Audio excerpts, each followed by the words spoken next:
Hi guys, I'm Becca Otis from Five Lines Pottery, and I'm located in Van.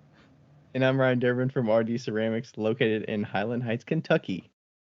And welcome to Wheel Talk.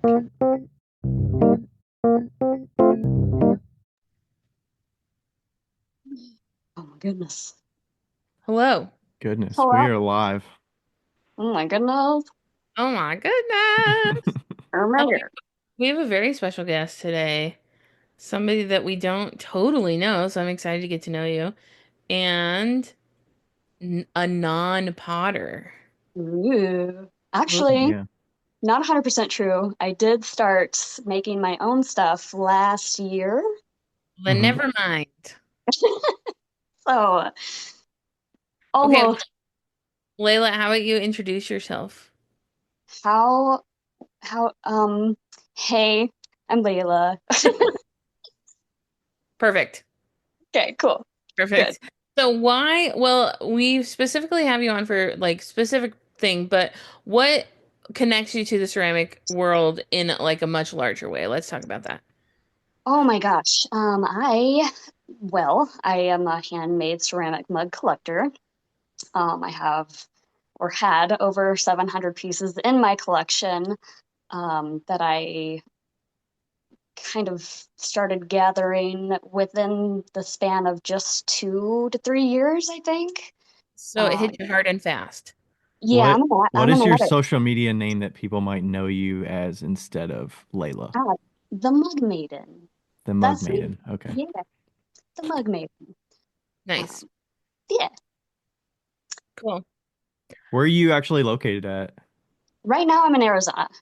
I'm down Arizona. in Okay. Tucson. Yeah, I'm staying with my brother Becca because is in Tucson right now. shut up, you are not. I am. I'm in yeah, I'm at Dell's house. Do you know Delvin Good? Yeah, Yeah, I'm at Delvin's in Dell's house. Tucson. I'm at his house. He's in Corona del Tucson. That's what it's called. It's like a little island in the middle of Yeah, cactuses. yeah, I know where that's at. Okay, crazy. It's a small world. Oh my gosh. Hey. Oh my That's goodness. that's insane. Yeah, well, I'm kind of on the outskirts of Tucson. I'm in a smaller town called Marana. Okay. Um, so you're probably like maybe 40 minutes away or so. I found is the most common amount of time away from things around here. Yeah, it's Tucson's real big. Yeah, I like went to meet another friend that I had just like recently met, and she was 40 minutes away, and then I got stuck in traffic and I was like, I hate Tucson. Yeah, Like, not the funnest. Are you, so what are you doing in Tucson? Like, are you just visiting or like, no, well, yes, I started in California and I'm actually headed over to North Carolina to get a job. So, oh, yeah, so I'm like on the trek. I should have been driving today, but I forgot that we had the podcast, and trying to find internet in the middle of Texas doesn't sound like a great idea to me. So I was like, you know what, I'll just stay. And Dell and his wife have like the coolest art room ever. And they do sublimation printing. They do like laser etching on water bottles. They do laser like wood stuff. And it's like, and like t-shirt printing and all that stuff. And so we're laser etching a water bottle. oh my That's gosh, that's cool. so fun. No, it's my water bottle too, which I don't like because it's blue and that's my least favorite color, but I got it for free, so it's like whatever. I'm excited. What are you gonna etch into it? I made like a geometric pattern that I'm gonna etch into it. All right, show and tell time afterwards. Yeah, I'll send you a picture when I'm done with it. Awesome. Okay, cool. Yeah. Love. Yeah. So anyway, that's why I'm in Tucson. Ryan's in Kentucky. Oh Yep. wow. Okay. I used to live in southern Indiana, so uh Okay. I grew up in Louisville, so right really? across the river. Yeah. Yeah. Just a hop, skip, and a jump away, not too far. Yep. Uh, Yeah. Both mine and my wife's family are in Louisville still, so we go there every month and a half or so. have you ever heard of Show Me's? Show me. What is that? Mm, Is that an area or is that an item? I don't. It sounds so familiar, but I don't know what it is. it's a restaurant. Oh no, I don't Think know that think is. of think of Hooters, but Oh a wait, little wait. Show knees? show me's Show with an me's. Show me, it's Okay. like show me titties. That's what it's Okay. like, right? I know Shoney's. I've heard of Shoney's. That's like a restaurant, but I don't even know if that's around anymore. But Show no, me's, I so do not know what Show me's are or is. okay, so show me's is kind of like Hooters, but it like the shorts and shirts are much shorter. Um, yeah, basically in my 20s, I helped open that restaurant in Louisville because That's amazing. I worked for a show me's. That's amazing. Um, Ryan would never go to that restaurant. Just No, probably so like not. he would never know it. That's what I'm saying. He would not know it. Uh, His parents would not know it either. I think Carl, if he was a bachelor, would know it, but I thought Kentucky was a strange place to kind of open it. There were definitely like protesters outside when we were opening and training. And I was like, this is so much fun. Um, I'll have to look it up because I don't even know where is it in it's in Louisville though, is what you yeah, said. Louisville, Okay. Kentucky. Yep. Hmm. Yeah, I spent like 3 weeks out there helping them get everything set up and open. So, All that's right. like Twin Peaks. I've It's never, yeah. still around though? but I don't know. I haven't looked it up. I mean, that was years ago. I'm Well, 35 now. I'm an old lady. I don't. you're the same age as us. Oh well, you're an old lady too. Then I'm just kidding. You're not old. Yes. Yes. Well, I'm 34 and I think he's 33, but still, Show me's restaurant. Oh, there's one in Terre Haute. it's Yeah. not in Louisville anymore. Oh, it's not. No. Well, maybe the protesters won then, because They they were. might have. It looks like there was one in Cincinnati that closed, but yeah. It looks Hmm. like they're in Terre Haute and St. Charles, Missouri. Mhm. Yep. Interesting. All right. Learn No, something new. that's how that's how you know how to be like, well, I mean, I was like, what an interesting experience in your 20s. Yeah, I've had a lot of interesting experiences in my in my 20s. Probably not all of them podcast appropriate, but you know. Yeah. Um, So how is the ceramics appreciation and like how did you get associated with that or have you always been into art in general? I see there's art over your shoulder and you got some tattoos and stuff. So like there's got to be art that Okay, you've been so involved with for a while, but um, yes and no. I've always really liked art, but I'm like I don't really know where it came from. I guess it kind of all started. I got really into different types of teas. I started to drink a lot more tea, and then like I looked in my cupboards and like I had plastic cups, and I was like, well, this isn't fun for fancy tea time. So I remember my husband at the time got me a really cool piece. It was a little fox mug that I had saved on my Etsy. Um, and he got it for me for Christmas. And I was like, this is amazing. I love this. I wonder if I can find more. So I kind of went on a hunt for more and I found this one. And I talk about this all the time on my page. There was this one girl who had one mug in her shop and it was so tiny and cute and it had these really pretty painted eyes on it with gold and a butterfly on it and like she did a video on it and it was like sparkly and shiny and I was like, "Oh my God, I did not know that mugs could be this cool." Cuz I mean, you don't really like I've seen ceramics in gas stations and stuff, but like no one in my family does anything like that. No one's artsy in my family at all. None of my friends really were at the time, except for me. So once I saw this, I was like, holy cow. And I sat on it for like 2 or 3 weeks because it was like a $250 mug. And I was like, oh my God, that's Ooh. a lot for a cup. But it wasn't just a cup, right? It was a piece of art that somebody had made. And I was like, all right, well, I'm gonna get it. So I got it and then I was like showing it off on my Instagram or whatever, and then she was super excited because it was her first Etsy sale as well. oh, Whoa. Yeah, and I was like, we were both like going back and forth, and she was telling me about the piece, and I really loved hearing about like all of the time and effort and the things that go into it. And then I deep dived more, and I was like, okay, well, this one's cool. Let me see if I can find more. And then I went into a really deep, dark rabbit hole that I never came out of. And I don't know, I became an addict really fast, which is strange because I've never been a collector of anything. I've literally never I would have considered myself more of a minimalist, mm, like It several was years ago. it Yeah, was time.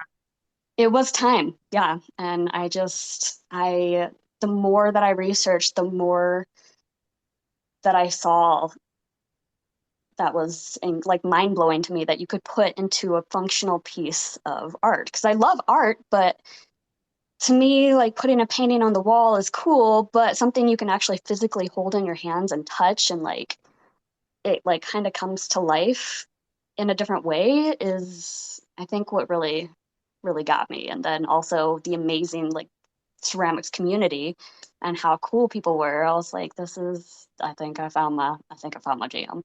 And So did you find her just through Etsy or was it through Instagram and you kind of went from Instagram to the Etsy?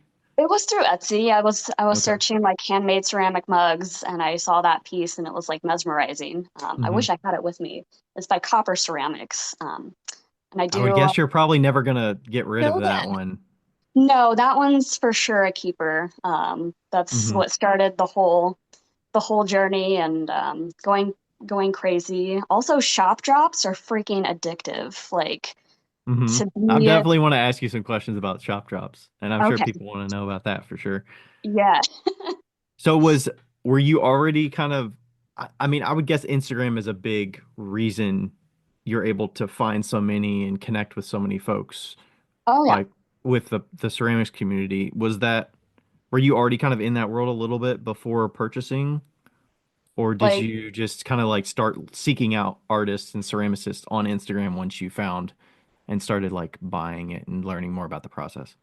I mean, I've been on Instagram for a long time, but I think my algorithm just kind of realized what I was doing, and then all of a sudden, my feed, that's all it was filled with, was different artists. There was a point, you guys, like I had so any new artist that I would find that I liked, I would go onto their page and I would turn on every single notification that they had.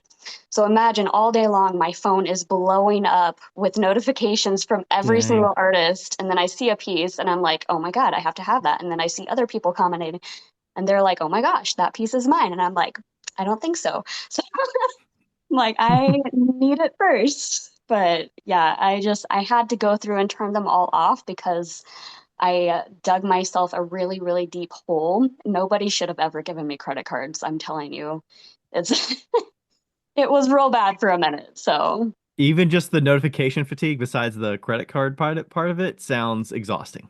it Yeah.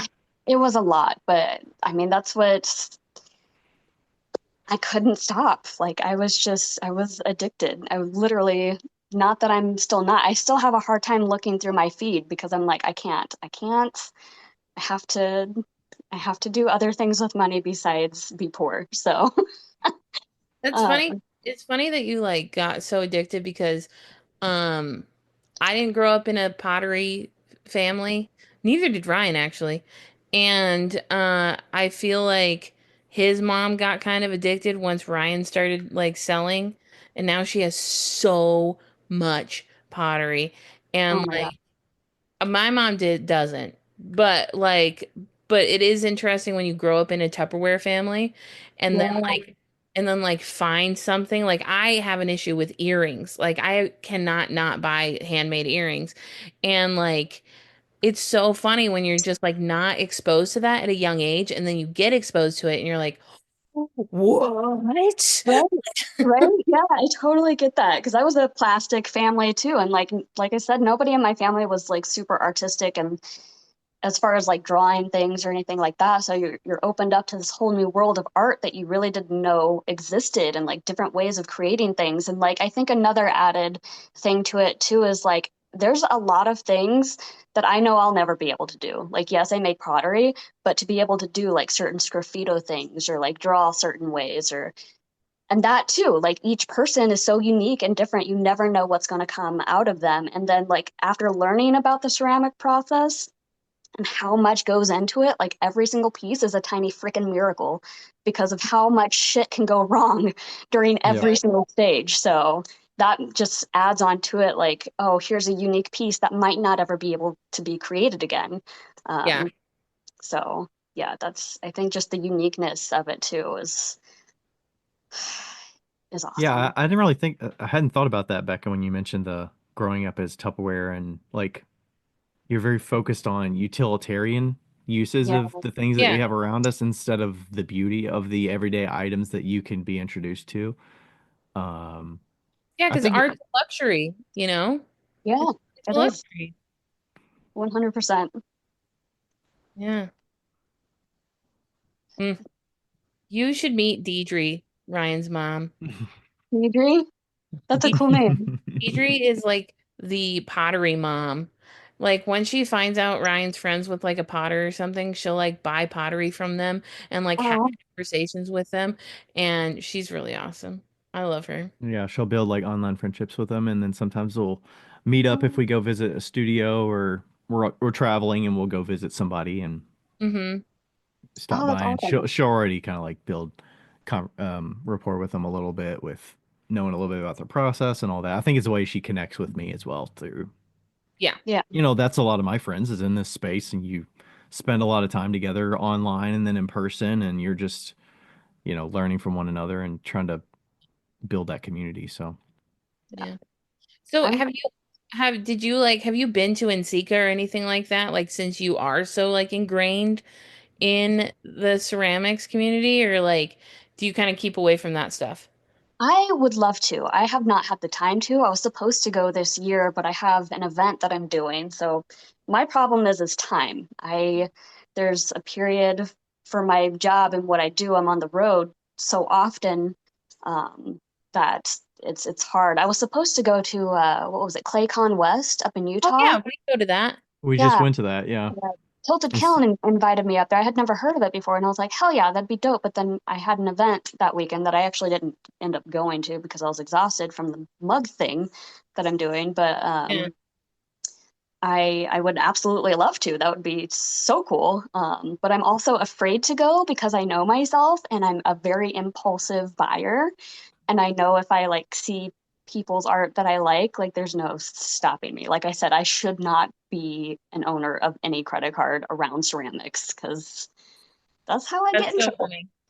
Well, you can like treat it like a casino and leave your credit card in the car. I would have to.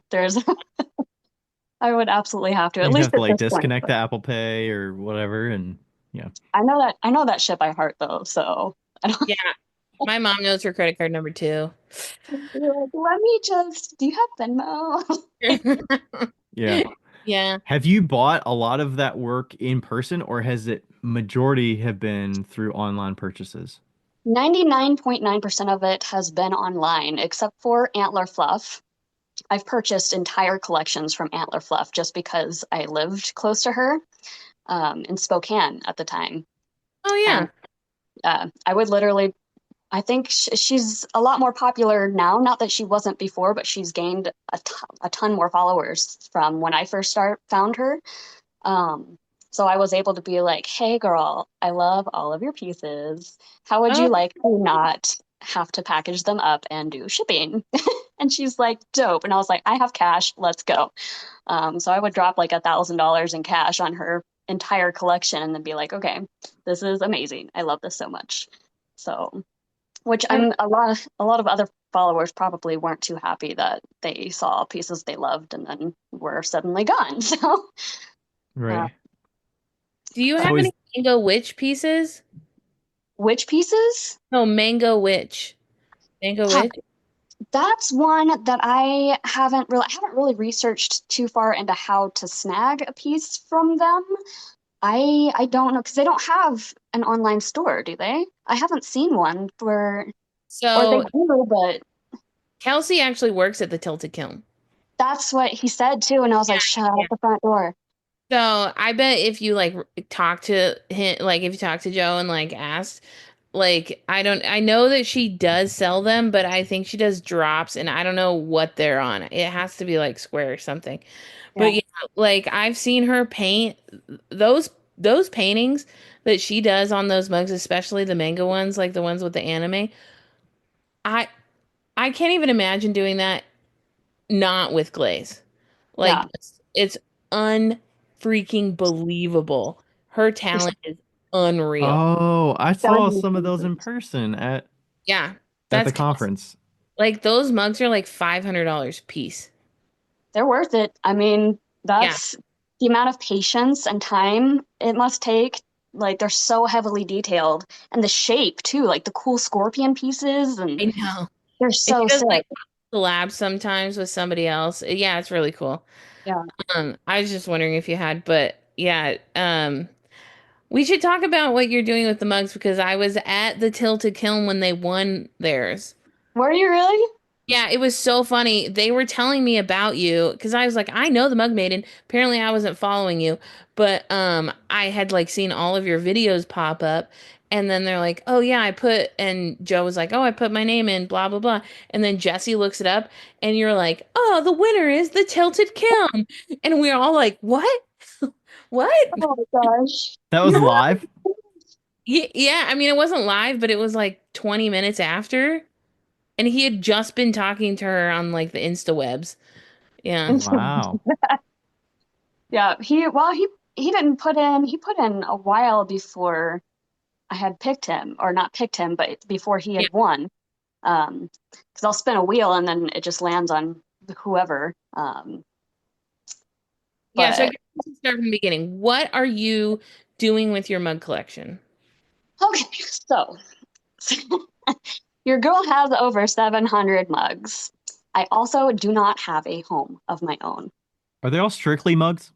There's one cup, but yes, they are all strictly Pretty much mugs. all mugs. Okay. Yes, every single one is a mug, all handmade, by amazing, talented, wonderful artists. And so I am doing a mystery mug giveaway with the majority of my collection in order to raise funds for a piece of property.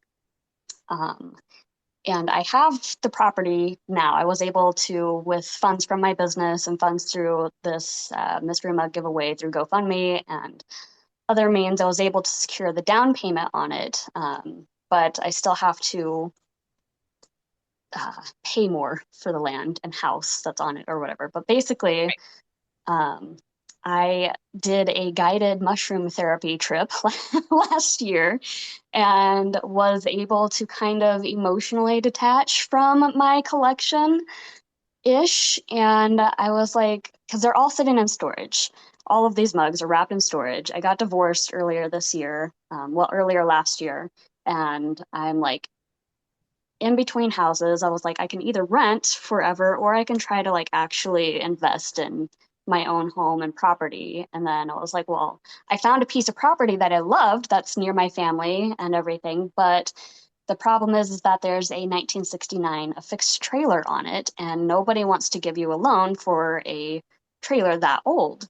So they're like, well, you can you can do a private contract on it. The owners are willing to do a private contract on it, but they wanted $35,000 down for the down payment. And I was like, I do not have that, but I do have 700 mugs. So let me see what I can do. So I started the mystery mug giveaway thinking it was insane and that nobody would take to it like they have. And before I did that, I tried to post a few online for sale. And people were like, oh yeah, these are wonderful, these are beautiful, but some of them have like huge price tags on them, and not everybody's willing to pay that much for a mug. I think my most expensive piece is like $1,500. Wow. What was Yeah, that? that would be Honey Solstice, or is it Honey?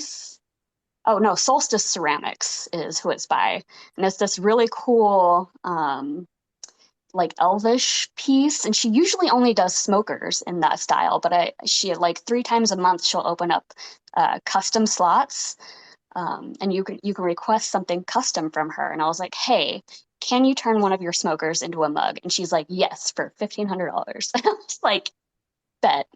So that went on a credit card. But yeah, so the original plan was to kind of dig myself out of the hole that I created for myself with the mugs, but also I need a house too. So there's going to be two parts. I have 242 mugs that were in this first giveaway, and then after this one's over, I have the other half of the mug collection is still up in Washington, which I haven't even gone through in over a year. And I'll probably be doing something like that again with the other half. So the end goal for the 242 is $35,000. Is that right? 35,090. And then, 35,090. yeah. And then how did you determine like 242, or how did you determine the dollar amount, and how are you structuring how you're selling them? So I brought down 242 mugs with me. And it just happened to be kind of right around where what I needed to raise, but I added in the cost for some handmade plushies by my friend at Broken Bonds Crochet. She makes these super cute handmade plushies. So I usually sell those for her on the road through my business. But I decided to add those on as like an extra way to make some more on top of the mugs as well. And then, of course, the shipping costs and all of that is added into the total amount. And then the whole 35,090 is divided over 242 mugs. So I do this thing where, like, every time, what was it? 35,090 divided by 242 comes out to $145. So for every $145 that's raised, I pick a winner off of the wheel because once you donate, your name goes onto a wheel and it's $5 per entry. And then we spin the wheel after every $145 and a winner is picked. And then all of the mugs are in three different bins right now. There were five. And once they win, we do a live mystery mug reveal where they get to choose three different mugs out of the bins that are all wrapped. Nobody can see them. And they can either keep it all a mystery and pick one of the three mugs to reveal. And that's the one they get to keep, or they can pay an extra $20 and reveal all three mugs and then get their choice of the three. So, Oh, yeah. I didn't know that So, last part. I knew that they get to yeah. pick like which bin do you want, one, two, or three. Yeah. I didn't So know the that opening was Well, it and a more recent feature that I added because somebody had asked. They're like, "Well, I really want to see all three," and I was like, "How can I make this work?" So then the extra $20 that they pay doesn't put their name back on the wheel. It just gets added to the wheel. I guess it gets deducted from the next wheel, so it goes towards other people's mugs, if that makes sense. yeah, If yeah, yeah, yeah. and then you'll just Yeah, rewrap them and put them into the bins so that yeah, people don't know where the two yes, that are remaining go. So they can't be like, yeah. I want bin three when because I saw she put that one in there. Yeah. Well, they actually stay after they've been seen. If they reveal all three mugs, I keep them out of the bins for 24 hours. So if somebody sees one that they like on the live, they can ask me how much it is and purchase it um, Nice. For directly. $145 or for an actual retail price ish. So for so each mug has to be sold at $145. So it'll be either $145 or they will pay, if it's more than $145, they'll pay the full amount. And what I do is this is kind of hard to explain because I have a fish brain and I always forget the last thing I said. But um, so because every mug has to be sold at $145 to not mess up the whole valuation of the giveaway, um, if their mug that they purchase is more than $145, let's say it's $200, on my end, I subtract $145, which is equal to one wheel for their mug, and then the remaining amount goes towards the next wheel with everybody else's names on it without adding any names. So it's kind of like a win-win situation. The person that bought the mug, like if they buy a cooler piece, or not cooler piece, but like a more expensive piece out of the giveaway that somebody else thought that they might win, it's kind of a bummer for the people who are already on the wheel. So to kind of Yeah, it kind of combat gets you that, closer to another draw because it wouldn't yeah, make sense to have a $250 mug and then you're like, okay, we're back to zero.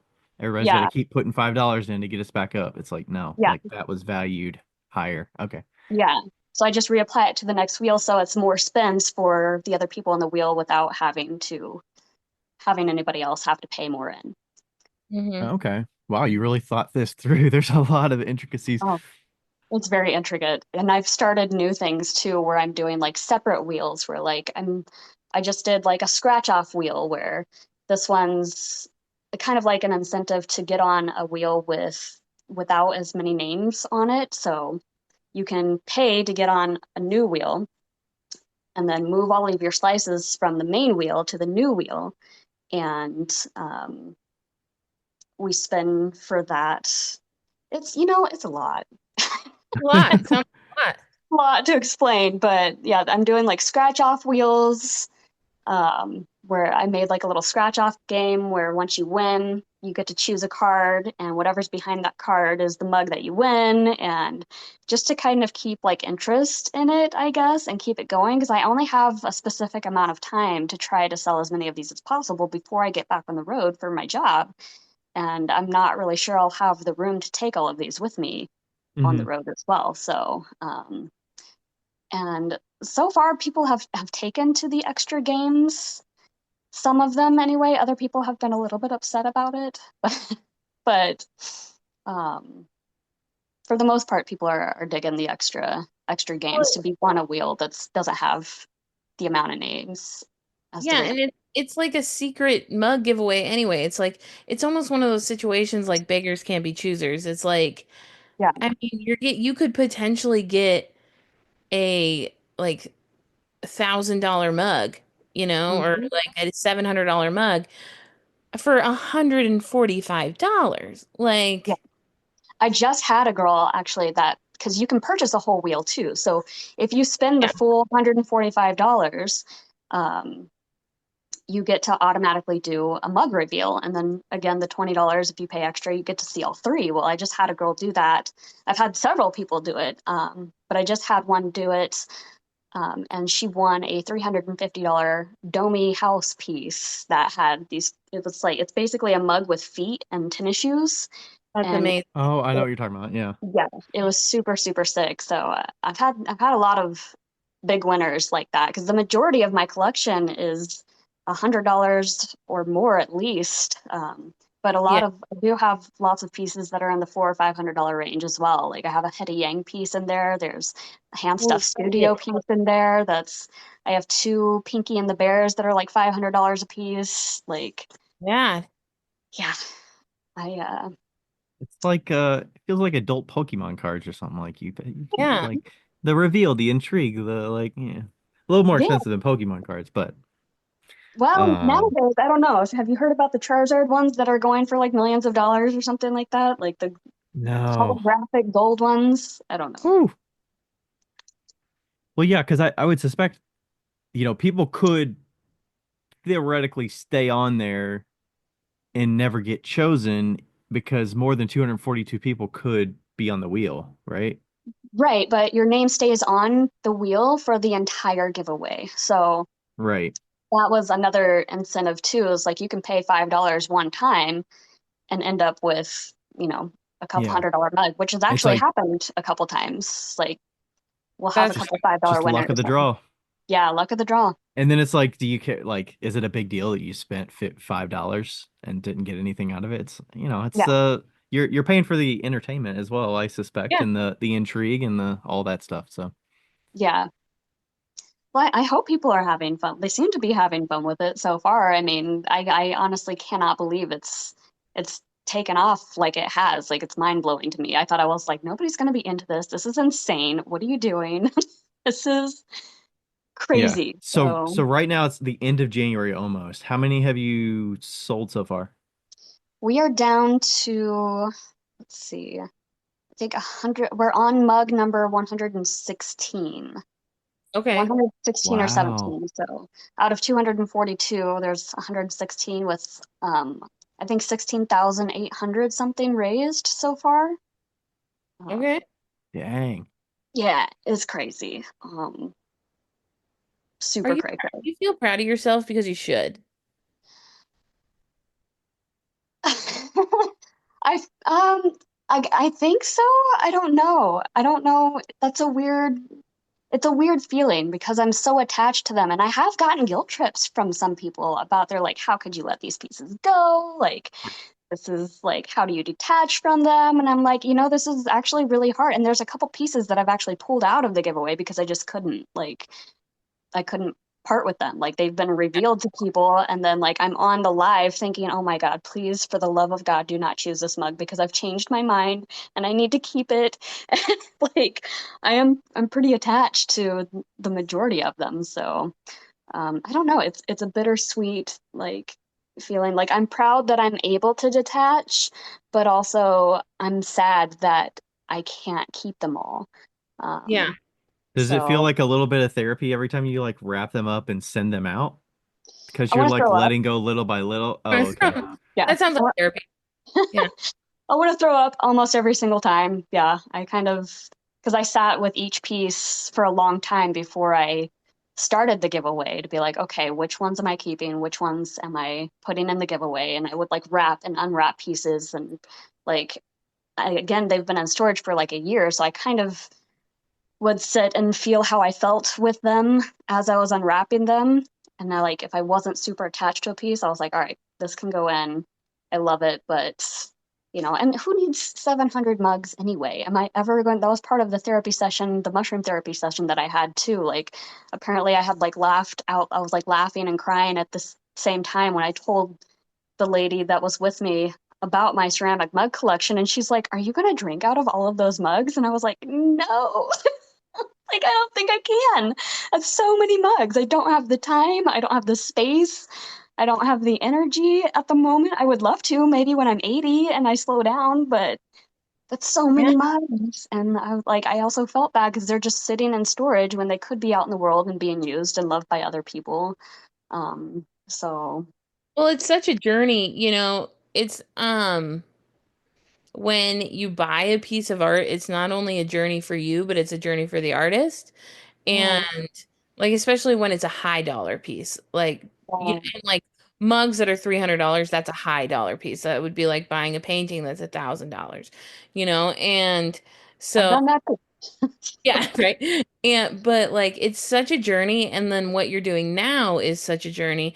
And I know that you'll be like when you look back on it, I mean, you'll still probably have a ton of mugs, but when you look back on it, like look at all of the connections you've made and all of the people that have like gleaned like joy from this experience, and just from viewing it only, and then those Yeah. people that actually got mugs, like how exciting to be able to like provide that. Yeah, I mean it's been really awesome. And then like I feel like I'm being written love letters with all the thank you notes and stuff that come in from the artists too. And I'm like, oh my God, don't do this to me because I'm already attached. And now I'm more attached because you poured out your heart in this message. And I don't know, it's been really cool because I feel like I'm a super socially awkward person Mm. and I don't have a ton of friends, but like through this, I feel like there's so many amazing people that I don't know. I kind of feel like I found my community. We're Um, weird. I We're love weird. it. I'm Yeah, weird too. I'm the yeah. weirdest. People are So weird. I So I love that. yeah. Um, That's amazing. Can you, yeah, I know Ryan kind of asked you this earlier, but can you kind of like talk about what's your strategy for like online oh sales? man, I know all the tips and tricks, or at least I did. So it just depends on what site the artist uses. I know, like for instance, for Etsy, it's always better to use Etsy from a browser.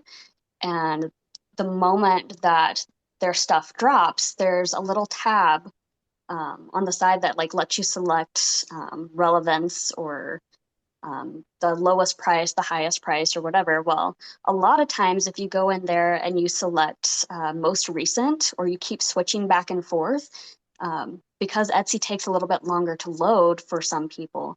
Usually, if you switch to most recent, it'll show you the mugs before they even go live for anybody else. Um, What? yeah. So What? other people will be waiting for Etsy to load, and then it's already loaded in most recent, but you have to like click that little button to get them to show up. So So on the sort option, it says most recent, lowest price, highest price. You can say most recent. yeah, I switched So between, it's like a lag between when they've selected publish and when people can see it, basically. yeah. because they'll be published, but they won't show up on the main feed for like a few minutes or something. And for some reason, if you do that toggle back and forth between relevance and most recent, they'll show up before anybody else can see them.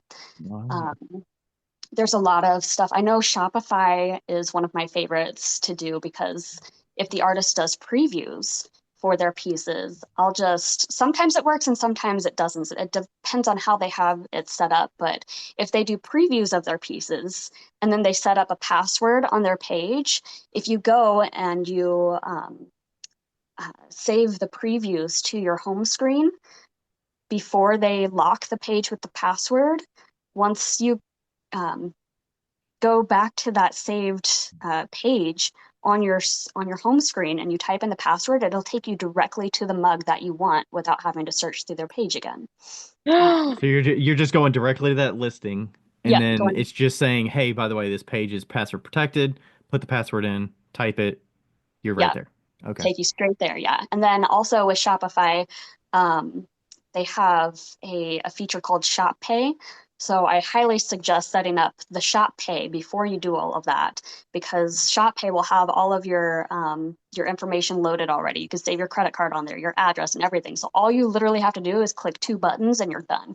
So Is that like the Apple Pay equivalent, but for Shopify, yeah, I'm not too kind familiar of? with Apple Pay. I have Google Pay, I think, but it's a lot faster than that because it's like through Shopify directly. So, or even if they don't have Shopify, if you go onto their website and they have anything where you can create an account to put your address or anything in, anything that you can set up prior to the drops, do it because it makes everything so much easier and quicker. And like I've had people like very angry with me and because I've snagged pieces so quickly and they're like, I can't believe that was in my cart and I was checking out. I can't believe it's gone. And I'm like, well, you snooze, you lose. So, So it sounds like you are using your phone for other things besides Etsy. Is that right?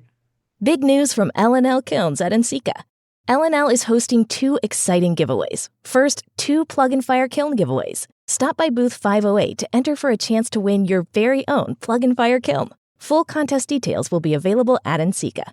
Next, the K-12 exhibit giveaway. L&L is donating two Plug and Fire kilns to one teacher and one student featured in the K-12 exhibit. Be sure to visit and vote for your favorite piece.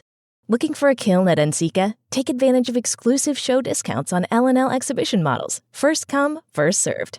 From the Easy Fire series, the E18S3 and L&L's most popular model, the E23T3, are available.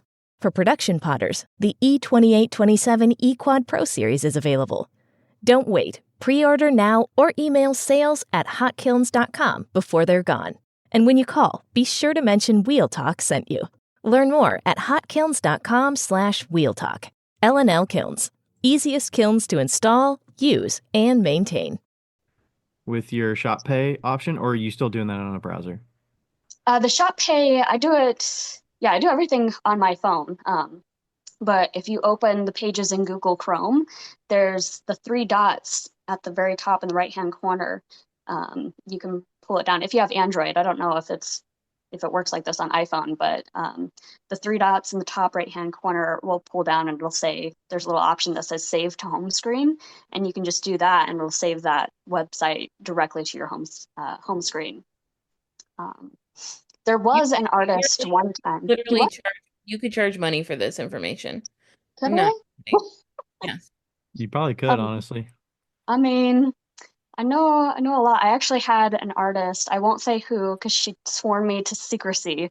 Um, there was a really, really popular artist that had some really gorgeous, very expensive pieces on her page that a lot of people were after. Like a ton of people, like hundreds of thousands of people had liked these two pieces. And I had done my tricks to her page and I just went on to her page. I had saved the previews to my home screen and I kind of went in to kind of check it out to see if I could get in and access them and make sure everything was working right before the drop because it wasn't password protected. She was just going to do the drop at a certain time.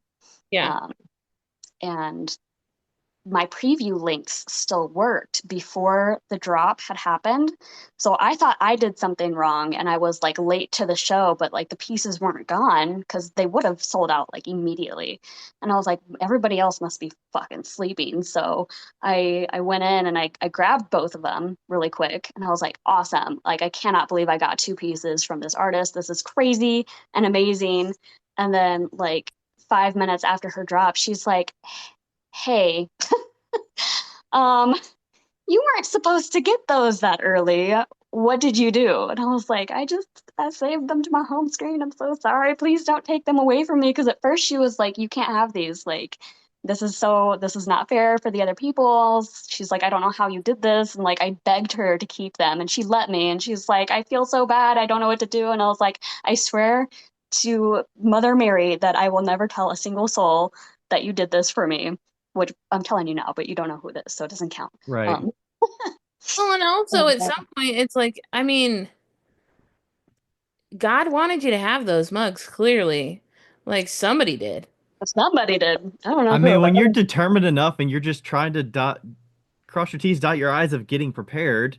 I yeah, mean, if they do preview links, for instance, there's specific item numbers in their system on yeah, Square or Shopify or whatever, so that URL is unique.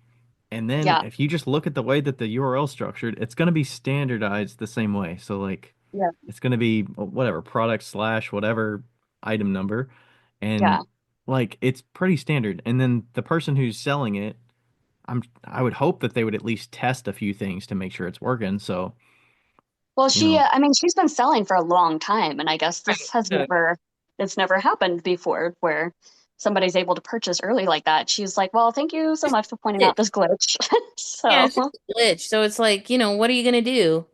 yeah, I mean, so, I guess she could have like said, "Oh, a mess up happened, so we're gonna try and sell these specific items again," but you'd probably win those again because you're well, yeah.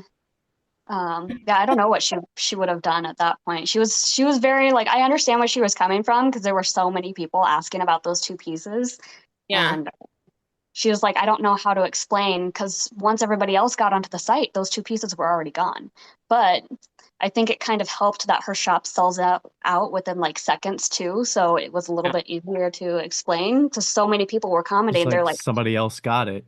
yeah, they're like, how I just got onto the site. How the heck are these gone already? I was like, I It's a got those. wild world. I mean, That, people could be that, like, I don't know if people do this. Do people say like, show me the receipt of when this thing was purchased because I was purchasing it at the same time and I don't know how I missed it? Like, Thank fork nobody has yet.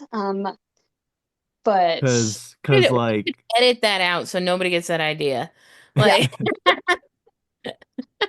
yeah. because I'm So, like, I don't know this world enough because I don't really typically buy in those drops because it's stressful and oh, it is aggressive. There are some aggressive collectors out there that literally, I mean, it's like fighting tooth and nail, and then they get mad and mean. Some of them are mean.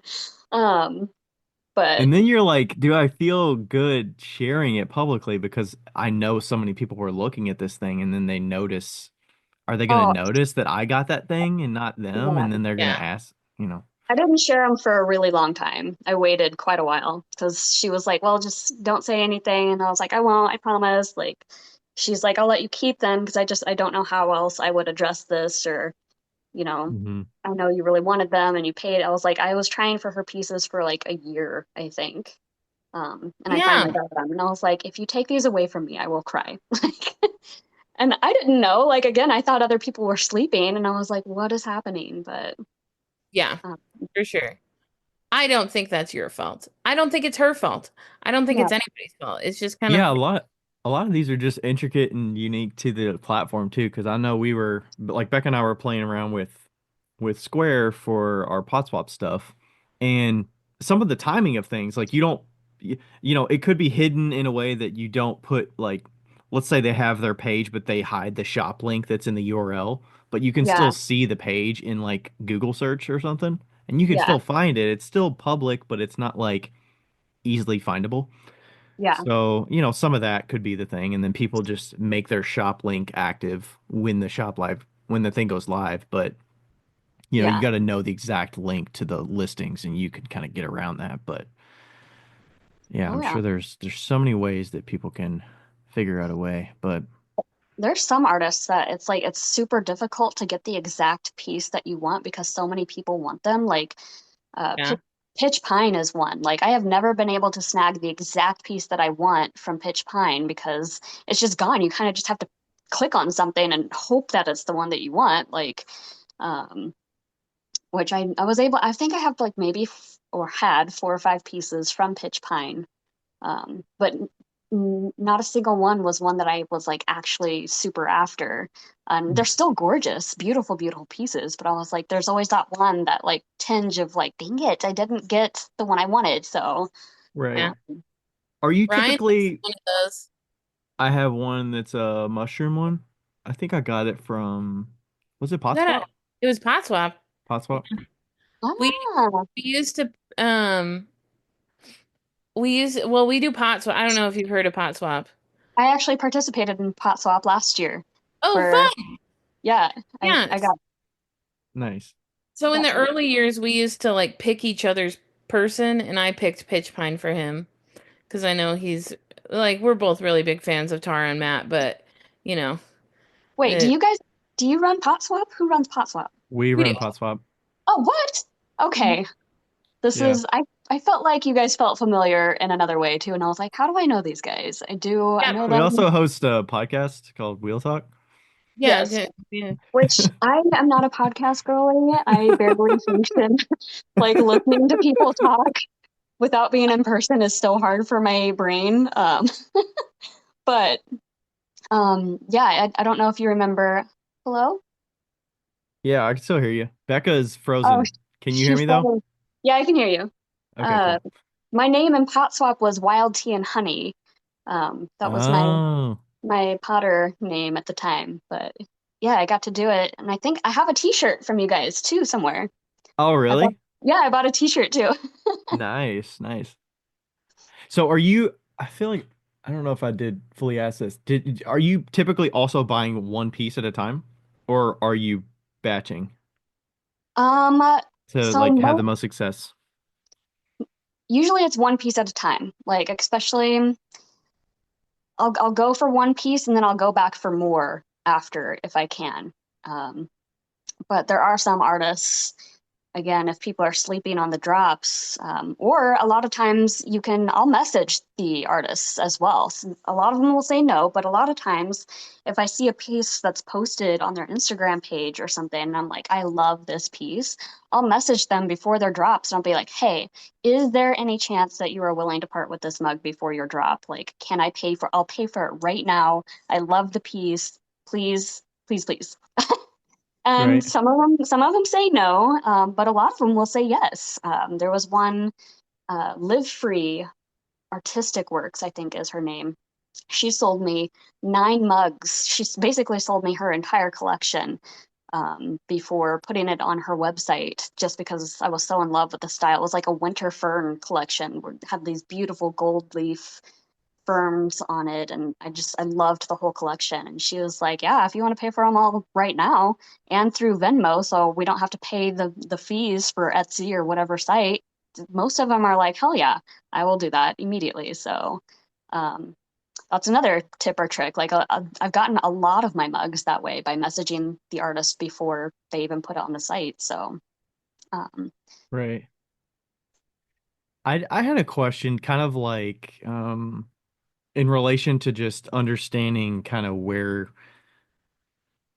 like how that because you've obviously opened a lot of mugs, you get them all online, so you've seen a number of different packaging and mhm. processes.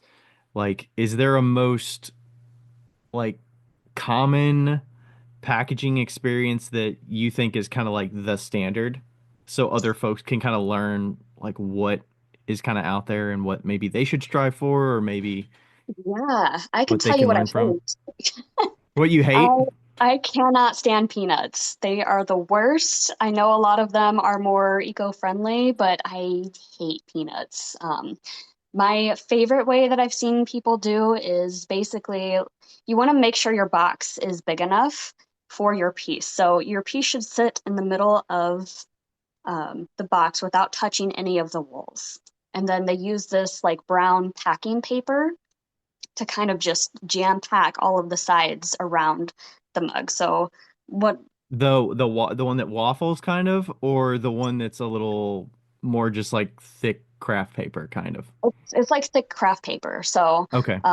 this is how I've been wrapping my mugs too to send out into the world whenever they're one too. So I'll take the I'll wrap it in smaller bubble wrap, and then they also make like bigger bubble wrap too. So I'll wrap it in the smaller bubble wrap, and then I'll do like one or two rounds of the bigger bubble wrap, and then I'll saran wrap it, and put it in the center. It should fit in the center of the box, bubble wrapped and saran wrapped, not before. So don't just put your mug naked in the box and think that that's going to work. No, Right. you got to wrap it in the bubble wrap first, then make sure it sits in the center, and then just cram that craft paper all around it and make sure like you should be able to kick that box down a set of stairs and that mug's not going anywhere because it's levitated in the middle of the box with all the paper. Um, so that's the most common and the most effective I think that I've seen besides the two box method. My friend Innerlight does this because she's OCD. Um, Innerlight Pottery, her name's Zahava, but she will package it in a smaller box with that method and then do the paper all around the smaller box instead of a bigger box as well. So that's like a bulletproof. Your mug's not getting broken at all. That's going home in one piece almost every Right. time. Um, Do you find that is like a that's like a nice to have or a little bit over the top in some scenarios versus maybe it's like on the verge of like wasting too much versus, yeah. She you actually know, asked me this question the other day too. She's like, "How are you wrapping your mugs?" So I think shipping within the US, that might be a little much. I just do the one box method, but definitely if you're shipping overseas to Canada, especially Canada, because they are crap with boxes, um, I would do the two box method. I had a couple mugs that were one that I did ship to Canada that I did not do that with that I'm concerned about at the moment, but I think they've made it. So hmm so far every single mug that I've shipped out has made it in one piece. So that's a plus. But That's a yeah, nice little note for us too, because doing pot swap, it's hard to tell people. I mean, we have our standard of how we pack stuff, which is I typically if I'm packing a mug, for instance, I'll use the Rand Pack paper, the Rat Pack, the like waffled paper yeah, that kind of crinkles and stuff, and wrap that really well, and then do kind of like what you're talking about, kind of hover it in the middle, and then I do the starch peanuts just because they're biodegradable, but yeah. the paper exchanging it with the thick Well, paper is I think doable too. peanuts are fine for people who are not buying 700 mugs. I Right. I because mean, at I was least it buying doesn't that. have to go in the trash. You can just throw it in the sink and just run the water, maybe, to get rid of That's them. that's true, but a lot of packages did come with that, and I'm like, at what point does my sink get clogged? So, like, Right. That's true. um, so I think for people not purchasing as many that I have Yeah. is that's fine. But I personally, they became my kryptonite. I hated them because they would just get everywhere every time I opened a box, and Yeah. then I can see that. But um, it is nice to be like, hey, if you're shipping to and from Canada, if you can double box it or maybe put a little bit of extra padding in there, yeah, for just sure. because I mean, you've had more experience with getting things from Canada and also, I've you're had shipping a few of at these to least Canada. So, two or three orders come in broken because they are terrible with their boxes, or even anything coming from Russia or Turkey too, really, really bad.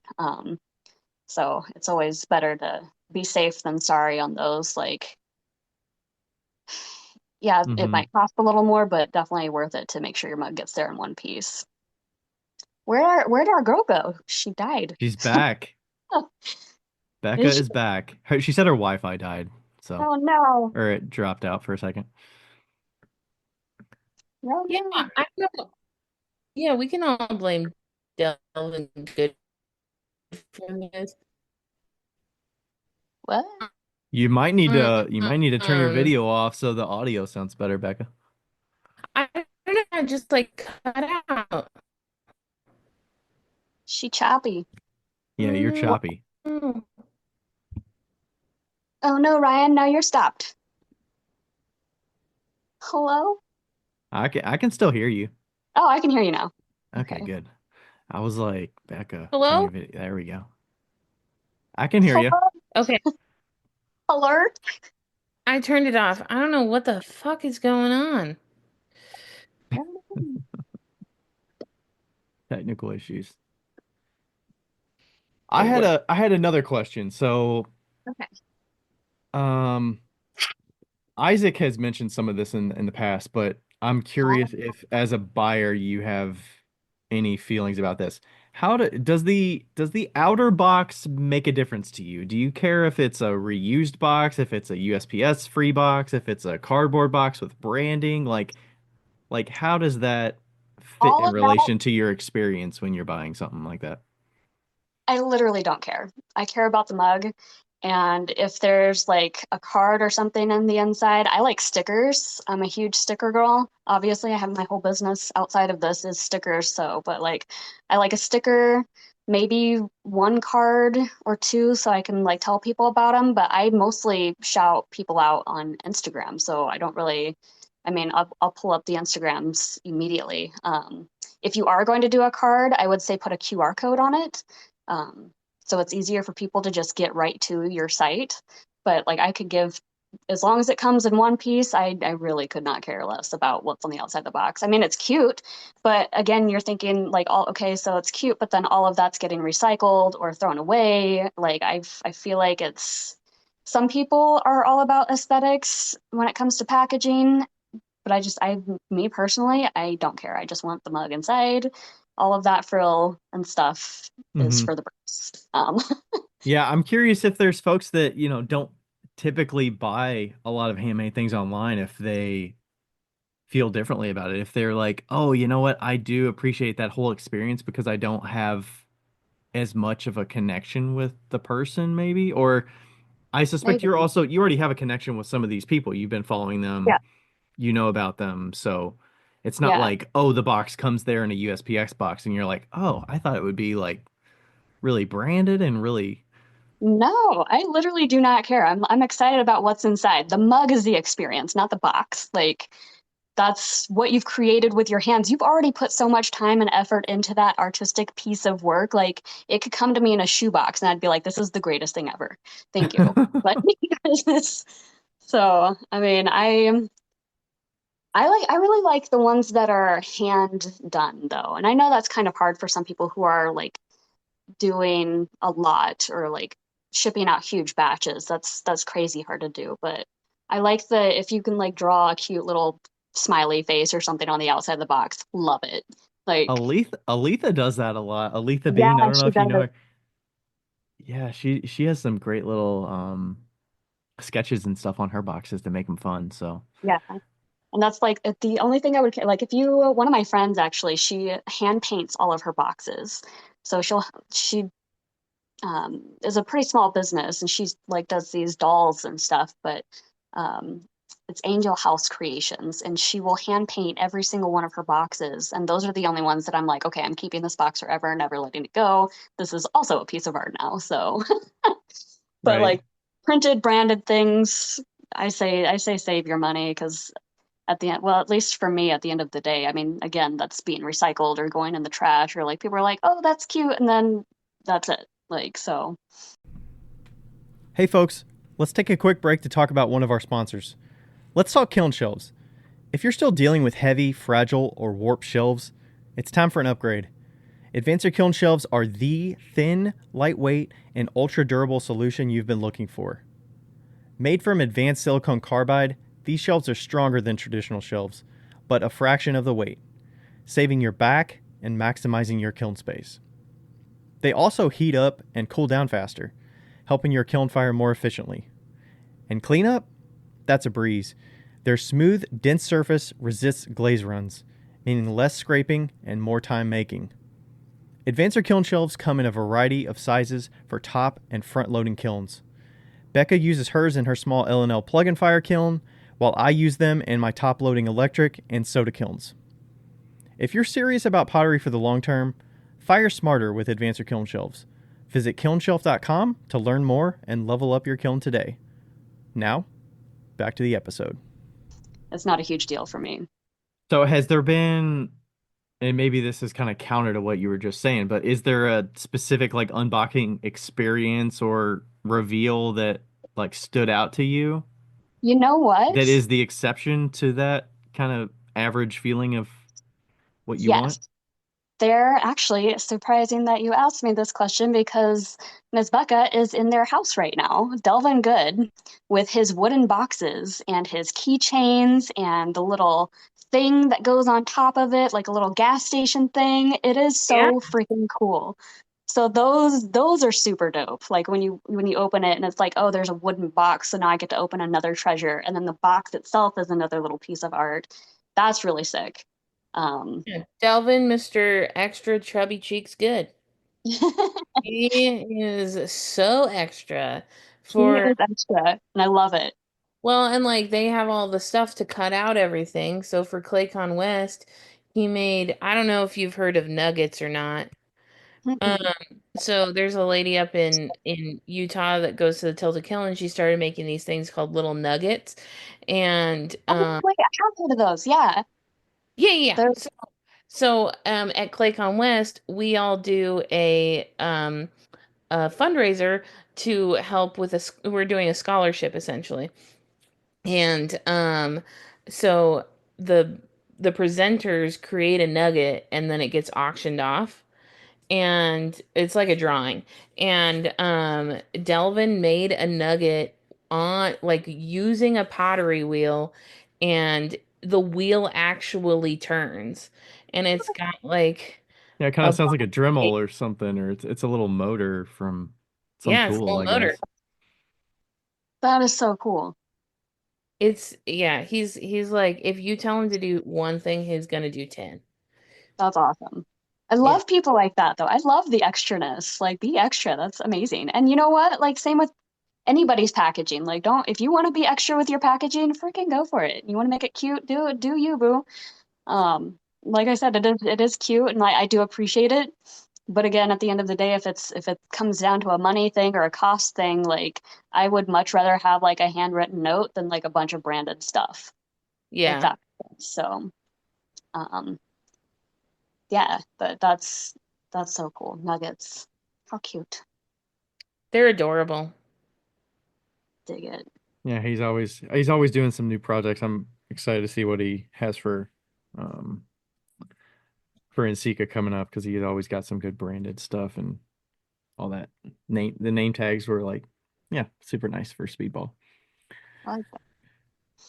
I had another question that is kind of maybe to help the if you're a seller out there, is there a specific and you kind of talked a little bit about this, is there something that makes it easier and more like frictionless as a buyer that you can like recommend or tell somebody that's maybe not just like use this platform, but is there a way of shopping that you enjoy most? Is it like somebody should have previews or make sure to number the items or is there something like that that would help Yeah. sellers out there? My favorite thing is, I think, who is it? Native House Ceramics does this. So in her stories, before her drops, Can you she repeat that will name one more time? Native House Ceramics. Native House. Okay. Yep. She has awesome sgraffito pieces too, but she will before her drops, she will go in her stories, which I kind of wish she did it a little bit different. She does it in one long kind of video, but the way that I would really love to see it done is like you do one story for each mug, like that 15 seconds where you just kind of show it off. And then she has the bottom of them numbered as well. So you can like go through and write down, okay, I like number one, I like number two, and then they're also numbered on her website so you can go and search just mug number two or number one, and it'll pull right up. And I'm like, I love like organization like that, where you can like find exactly what you want and you know where it is. It's just way easier. Because I know a lot of people will post pictures and stuff, but like, see, it's different. Pictures are different than doing like videos, and it like you don't even have to do anything crazy. Just take them, turn them in front of the video screen, for like 15 seconds, and then that's it. You don't have to say anything, just show them off a little bit, and then people can really get a good idea of what they're seeing. I've seen so many like amazing artists. There's this one, I can't remember her name. Her pictures, no offense to her, are not great. They're terrible. But then her pieces in person are freaking stunning. So I'm like, girl, do videos. They're so easy. Just do a video, show it off, and then you can like screenshot a picture from the video and do it that way too. But like she'll edit them. Like, don't use filters on your products too, because sometimes that can change. Like I've had pieces come in where I'm a little bit disappointed because they used a filter over it and it made it look a little different than, some people aren't that picky, but like I'm super picky with the mugs that I like, and then like it looks different than how they put on their profile, and I'm like, well, damn, I thought this was a different color or a different shade, or I thought this would be brighter or something like that, Yeah. which I don't care about as much anymore.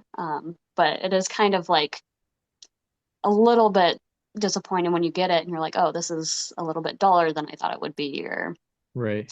I think I I envy the folks that live in Colorado. I feel like everybody that's in Colorado has amazing photography of their stuff because, or from what maybe my baseline is like Kirk because he always has amazing sunlight with his stuff, and I'm like, oh my yeah, gosh, something about that Colorado sun that just yeah, makes everything look beautiful. And I'm yeah. I like, always say if you can do it on a sunny day outside, because there's just a difference between, daylight and indoor lighting as well. But um, yeah, just be organized with it, I guess. The easier if you can make your stuff stupid proof, I say, like just make it so your toddler can go on and find all of your stuff. I like don't think that you're over explaining anything, because you can never over explain too much when you're trying to sell anything online. And don't think you're over posting, because you never know where something is going to pop up for somebody or where they're going to see it. So post in your stories, post on your feed, post regular posts, put notes in your little thing above messages. Like don't think you're being annoying with it, because you never know what people are going to see or forget, or send out those reminders, because people, they get caught up in their day-to-day stuff, and they're like, if they see your thing several times, they're going to be like, oh yeah, I forgot that this was happening, I need to set this reminder. are you typically watching like is there a sweet spot of how much time is good for you? Like are you watching for like a month as people are building up, or is it like a couple weeks is kind of sweet Oh, I spot will. or Well, I mean, me personally, like I said, I had every single notification turned on that you could have for every single artist. That too, for buyers, you can go into an artist's page, and in their notifications section, you can turn on notifications for reels, for posts, for stories, for lives, for all of it if you are really after a certain piece, so you never miss anything. Setting up, there's a way that you can post for sellers on your just regular posts too, where you can set up a reminder with a time and a date. I think it's kind of hard to find when you're posting. So if you're posting a regular picture, you hmm can scroll down when you're editing, and I think there's like a more options thing at the very bottom, right. and you go in there and you set up the reminder with the timer and stuff. I love And then those I because think you can use that in your stories. I don't know if it's tied with the countdown feature or if it's different than the countdown feature. Feel like they it's kind of different than the overlap a little bit. it's different than the countdown feature on stories. It's specific to the post. So, but then you can share that post to your stories, and then you'll get a Oh, reminder. and it has the little box with the reminder date Yeah, and everything in it. Yeah. yeah, I use those a lot. So, Okay. I forgot, what were we talking about? What Was was the question? would do you feel like the previews are it it seems like from what you're saying is the previews are essential for you to make sure that you're getting the piece that Oh, you want. a And lot of times, yeah. from a Sorry. seller perspective, I've done some previews, I've done some without, and I'm like it's just its own vibe. It's like you're building up for this restock and you got the previews, you got the listings, you got the number system. Like it all is its own like It's a lot. It's a full-time job. lane that you've got to do. And I'm less organized in that fashion with the online side of it. So I just kind of randomly put stuff up and try to, tell people when they're there, but I'm not like building anticipation. But I think shop drops are so, so important for build up because you're building up anticipation, you're building up excitement, you're building up, this thing where like if people really love the pieces, now they're competing with other people. So they're gonna be there, they're gonna show up. And like I will not purchase a piece anymore without seeing previews of it because I have had pieces come in that I'm disappointed in because I only got to see one side of it, or I didn't get to see the inside or the bottom, or like, those things are important, especially to a collector that's OCD and picky, like I Right. am. Some of those things might not be a big deal to you, but for a collector, like we look at all of that stuff. So if I can't see the whole mug like 360 in pictures or in a video, a lot of times I'll pass on it because I'm like, I don't want to risk it for the biscuit and then be sad later. Like I refuse to do pre-orders anymore I because was gonna I ask you about pre-orders too. That was another point on yeah. my thing I was gonna ask. I do not like pre-orders unless I'm 110% confident that like I've known the artist for a while, I've been following them and watching them, and they can 100% guarantee that it's going to come out almost exactly like the picture that they're displaying. Because anything could happen, like the glaze could be a different color, or like something could be a little bit off. Like again, I am OCD and super picky, so some of these things might not be a big deal to certain people, but then for people like me who care about the little minute details like that, it's like, well, this thing was more sideways than it was in the pictures or something. Those things for my brain drive me insane. And like So that's the is there a positive pre-order experience that you could share that if people are doing that, they can maybe glean some knowledge from? um a positive pre-order experience. Off the top of my head, I don't have one. I only remember the ones that I didn't like. How many have you purchased through pre-orders? Maybe I've only done a couple just because I know myself and I don't trust Hmm. that I would like it. And I know that's hard for an artist too who's trying to do pre-orders. Like a lot of people love them. It's not my thing. I So I just Right. suspect a lot of folks have to do them in a way to get their work in the hands of people that want them because they yeah, can't make enough and keep up with the demand. So they offer it, but yeah. it's tricky for both sides. It depends on the artist and how consistent their work is, I think, before I would agree to do a pre-order or do it again.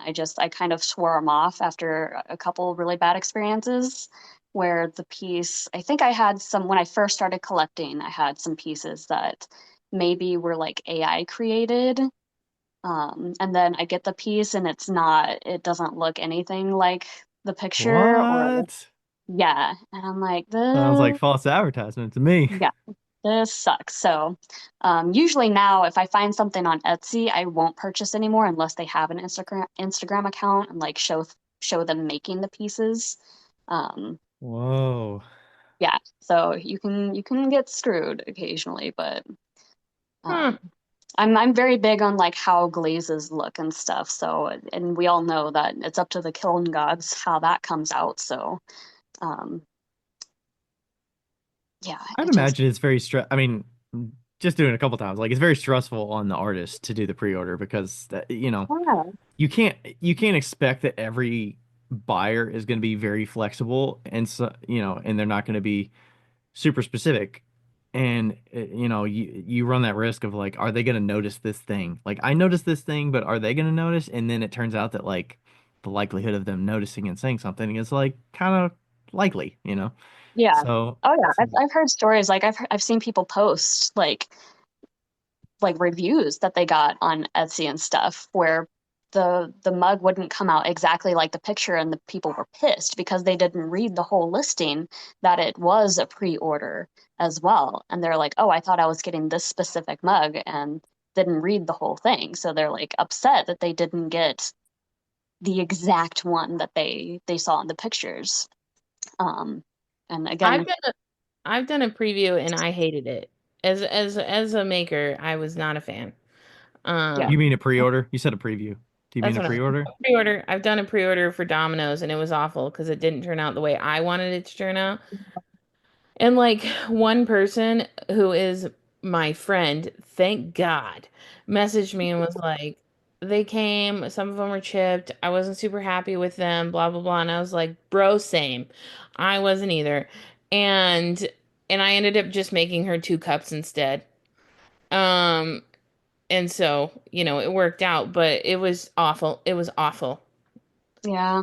I think it takes away from the experience too of like getting a piece that's like unique and that not everybody else has too. I really like that experience. Like, I like the one of a kind pieces that, that can't be easily replicated or, um, so for me personally, I'm not a pre-order girly. What is the let's say you had like an ideal pre-order situation. What is like a reasonable timeline? What is, what kind of do you want updates along the way? Like what would be an ideal situation for you if somebody were to execute on a pre-order as a seller? I'm not picky. If you clearly state how long it's probably going to take, I am more than willing to wait that amount of time. Especially, it's advertised as pre-order, so we already know it's going to take some time. As long as you clearly state like how long it's going to take and it doesn't take 6 months to get here, like I am happy waiting like 4 to 6 weeks, however long it takes. If something Hmm. breaks or it's going to take longer, just message me and be like, hey, I had your piece made, but something went wrong. I'm going to remake it. Cool. I'll wait longer. Like I think just clear communication is all that's needed for that. Okay. But yeah. I have a question. I know that like you kind of talked about the first mug that you got, which was obviously a memorable experience. But I Mhm. was wondering if there was a specific mug that has like a really special memory other than that mug, obviously. Um, and like or like one that kind of like pops up into your mind of like one that you really enjoyed the process or you really love the piece or like it's super special to you. Um, let's see. If I you think have one, that's fine. I guess the ones that come up are the ones that are attached to the relationships and friendships I created That's after the good. piece. Yeah. So there's a few. There's the one from Copper Ceramics. So her name is Savannah Copper, and then her mom also makes pottery as well. And her handle is Dirt and Dragonfly. So it's Copper Ceramics and then Dirt and Dragonfly, who I purchased pieces from as well, which are amazing and beautiful. And getting to know them. And then, of course, me, I brag on her daughter, like, and this piece that I purchased all the freaking time. And getting to know them has been really special. And then when I first started making pottery too, I just kind of put a few of my pieces up in Etsy for funsies. I mean, a lot of them were crap, but there were some pretty good pieces that I was proud of. And her mom, actually, the very first one that I put in my shop, she returned the favor and purchased that one and gave it to Savannah as a gift. So that was super, super special. Because she wanted to be my first sale on Etsy because I was her daughter's first sale. Um, so that was cool. Wow. Yeah, that's Yeah. a good story. That's And then amazing. yeah, and then I have another friend, Innerlight Pottery, who I've made, which we joke about our brains being identical and we're a little bit both autistic and fish brainy. And like I feel like I've met my sister in another state through pottery. And I never would have met her had we not started talking about pottery. And I've purchased, like, I would comment on all her pieces because she does amazing sgraffito work. And I was like, oh my God. And like they're super whimsical and there's like little deers with fairies and stuff. And I would just like, I would throw up all of my excitement into her DMs and she just ate it up and she loved it and we became super good friends and now we talk every single day. There's not a day, well, there might be a few days in between, but most of the time we're checking up on each other every day. So, and every time I see her pieces, I'm like, this is dope. Like I never would have met this person had I not been so excited about her work and had she not brought it into the world. I mean, That's amazing.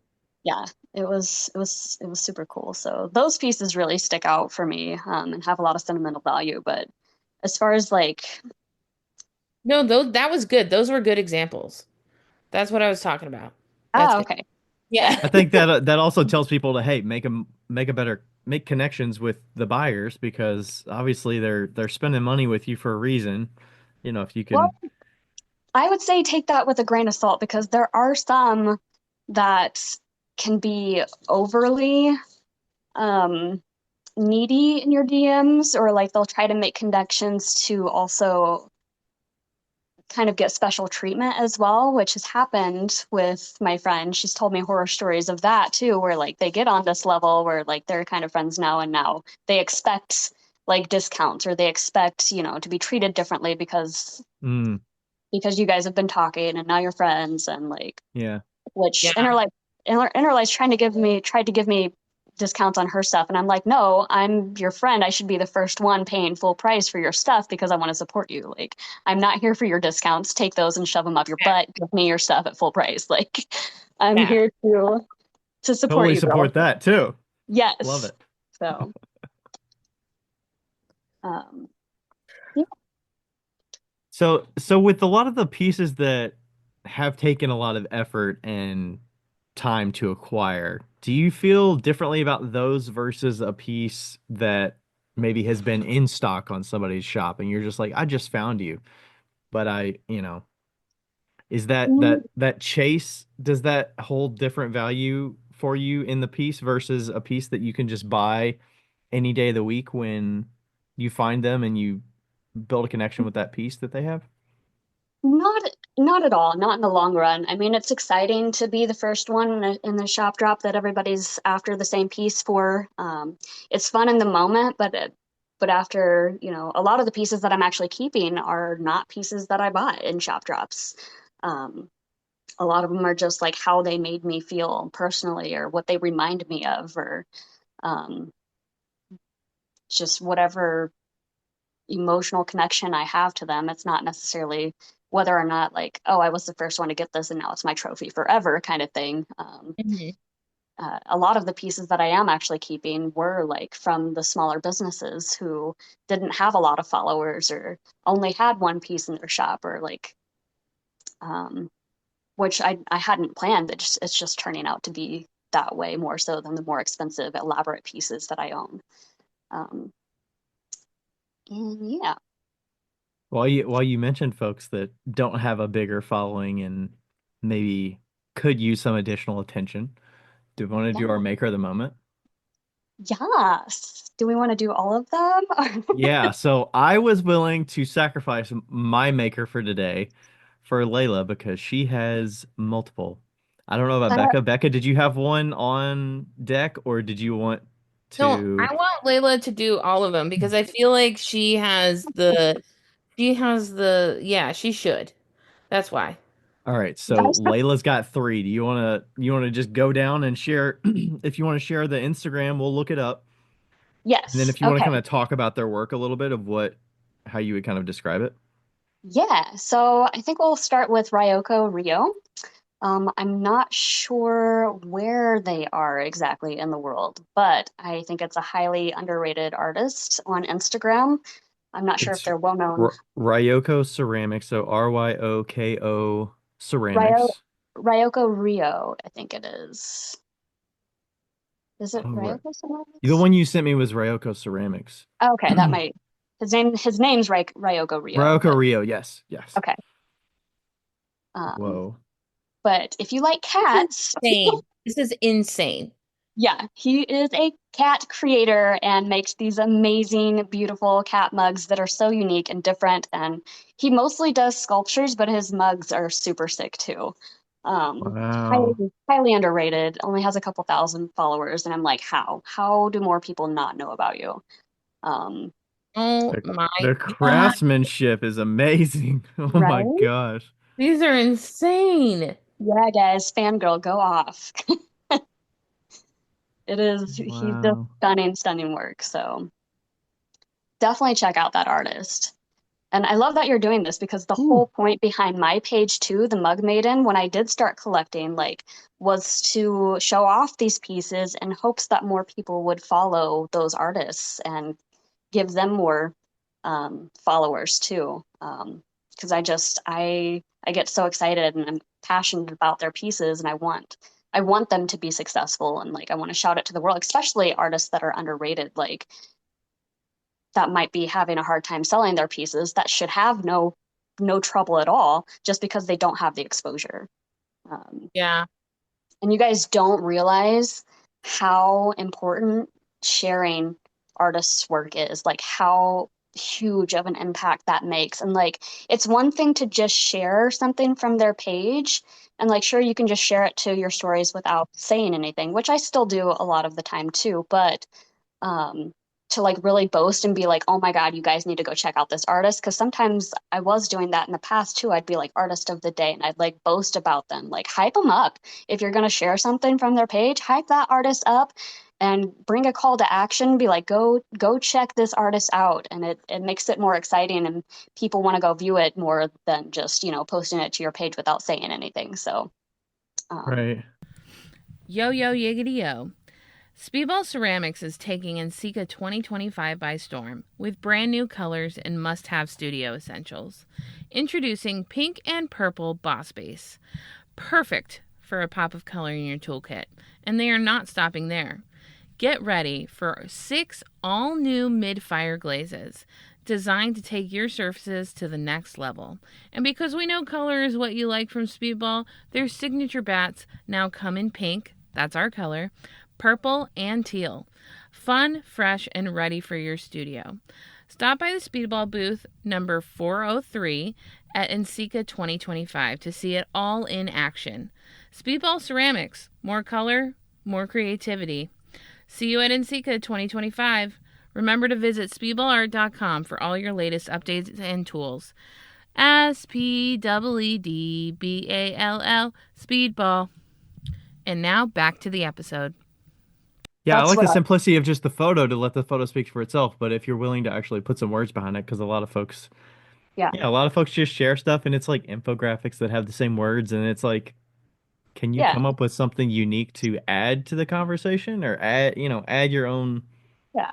spin to Okay. what strikes you for seeing that work?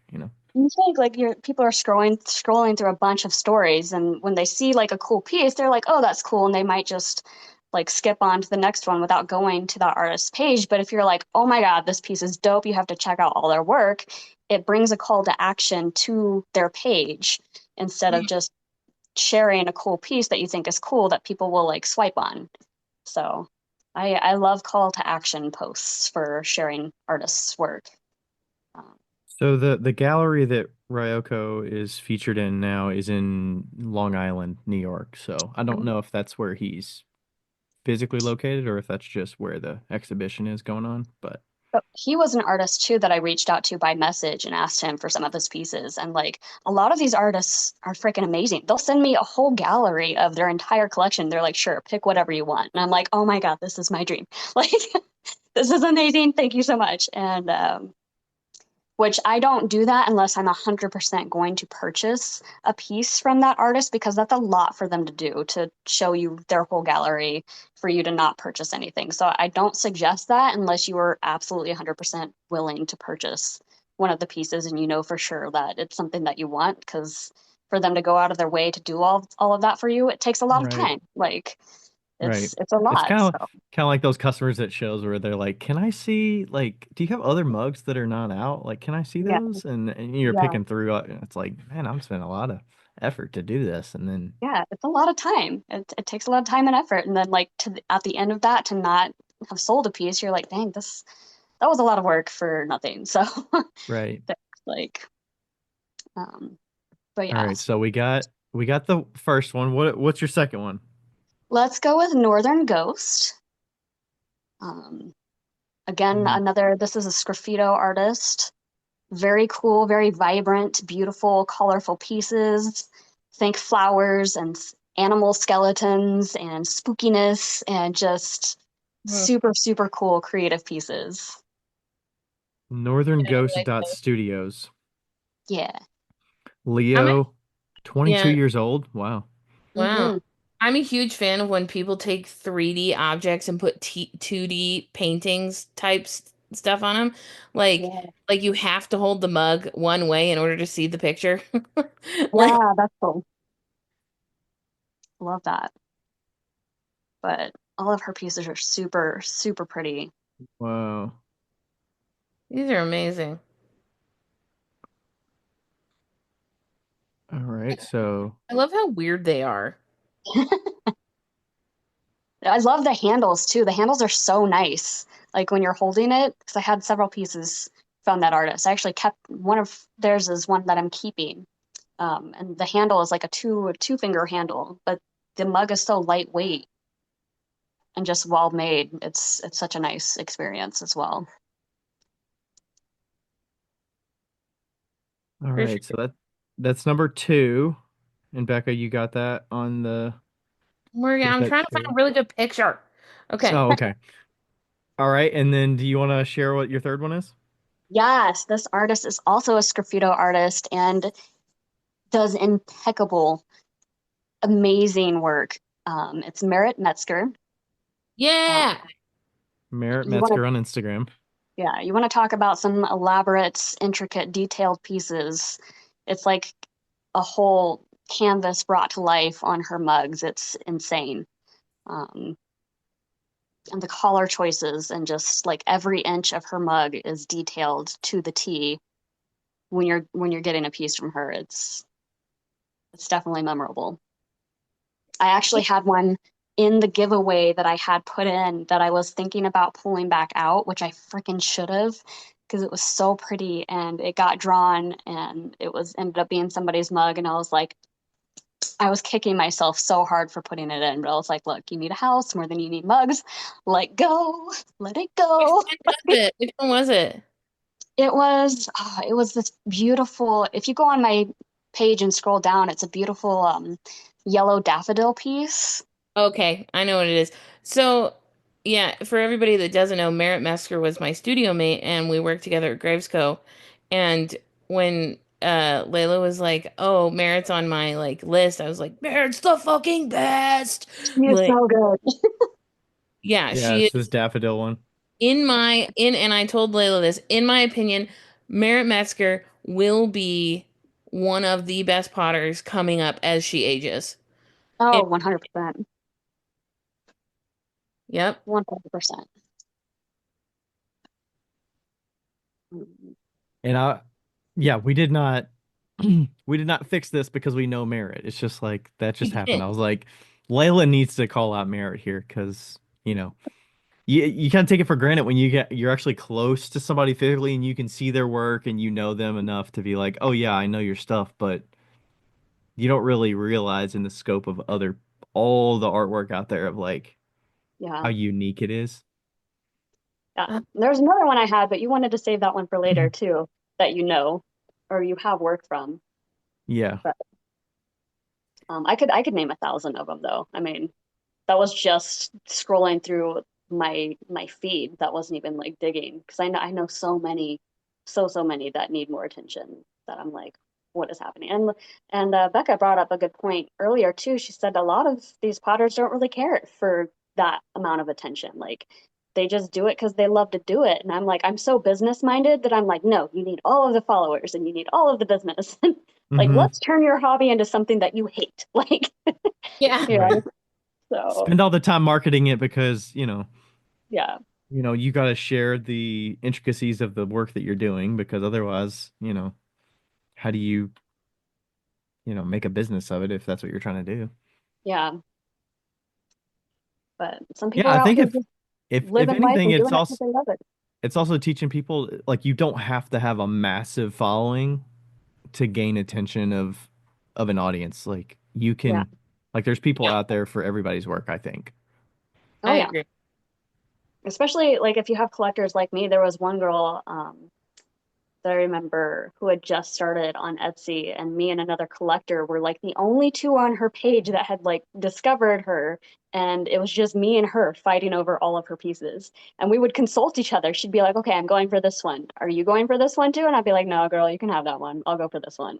like, like we would just buy up every single piece that she put out for a while. And then until she started gaining more followers. And then it was like harder to do. But um, so I kind of like it when they don't have as many followers too, because then I get the pick of the litter, if you Right. will. That is true. I It have is. kind of a final-ish question. Are the as the phone falls, so with the collection so large, like is it insured or like do you plan to insure it? Like how have you thought about that? Because I mean it's artwork, so I never thought about that because I never expected to have 700 mugs. Like, at this point, because I'm doing this giveaway, I'm gonna say no. But if I do continue the collection, which I 100% can plan to continue once I get back on my feet with everything, I plan to continue to do it again. And I would love to have like my own little gallery at my house or something. Like my ultimate dream would be to open a gallery, kind of like Charlie Cummings Gallery, where people just send me their work and I just freaking boast about them. And I would love to sell other people's work for a living. That would be like my dream. ooh. Um, yeah, but I think I should probably get them insured if I if I plan Have to you continue. been to any of those kind of galleries like Charlie Cummings or Companion or any of I've been those to like nice galleries that sell ceramics? Not that big. I got to go to one in Spokane where they had a show and it was first in line. Like I got there at like 5 a.m. with my coffee. I was like, I'm gonna get in here and get all the pieces that I want, which I did. Um, but I've always wanted to go to NECA, I think you guys call it.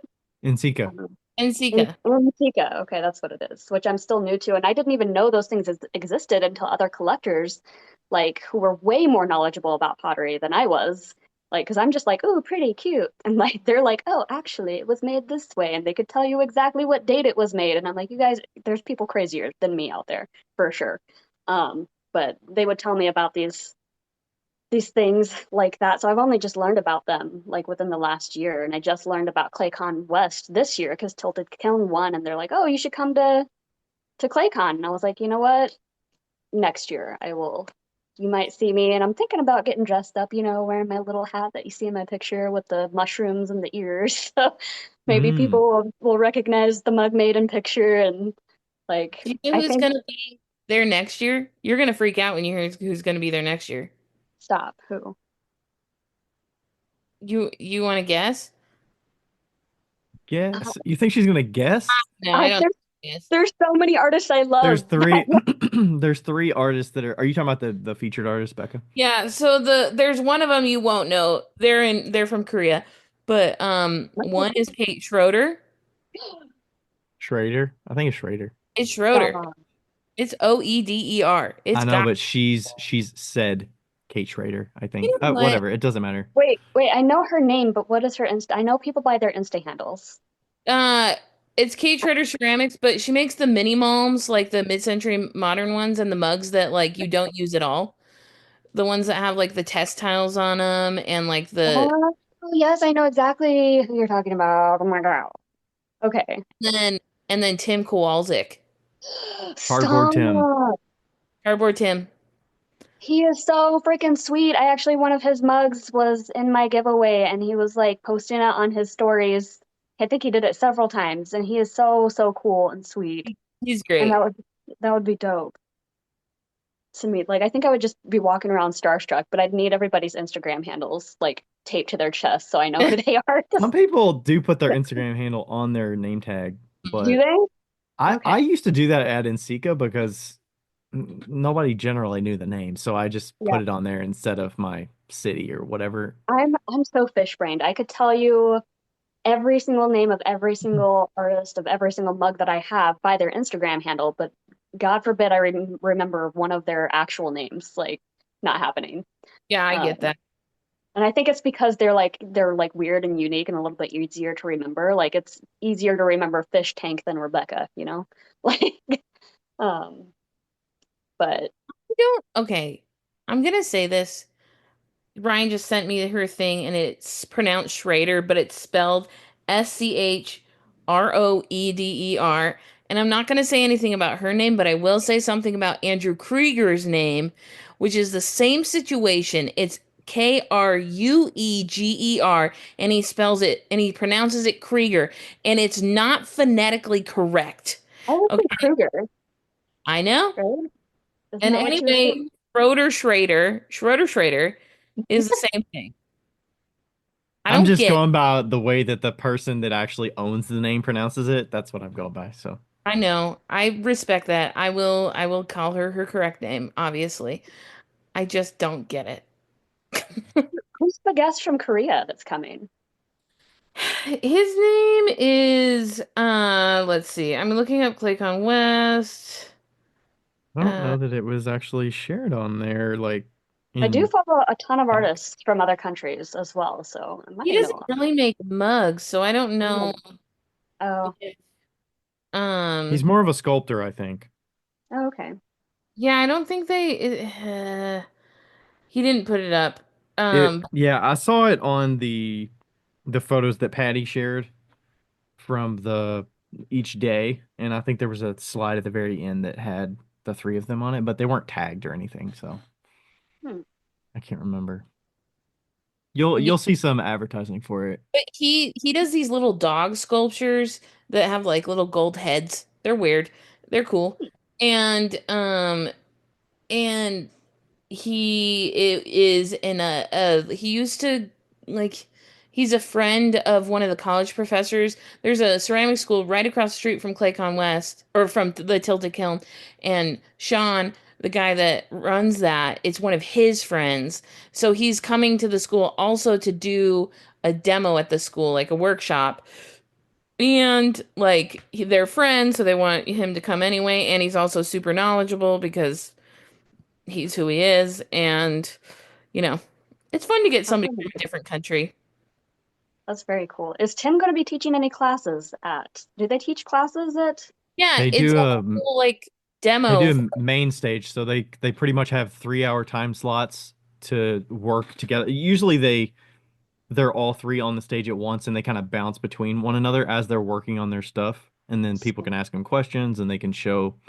He'll probably show the process of like making, a mug from start to finish, or Yeah. making a sculpture from start to finish, and I know I saw that Isaac Shue was at ClayCon West this year too, and I was like, damn it, I love his mugs. And like actually when I started making my own, I was inspired by his like brick pattern and I like horrendously tried to do it myself. Well, not Yeah, horrendously. It actually turned out decent, but the way that he did it versus because I saw a video much later of him actually doing the whole process, and I was like, oh, it would have been way easier to do it the way that I was doing it because I was carving out every single brick like one by yeah, one. right. And I was like, how does he do this? So that yeah. was kind of cool to He see. and his handles are the best handles I've ever felt. Like his Oh, they're handles. so nice.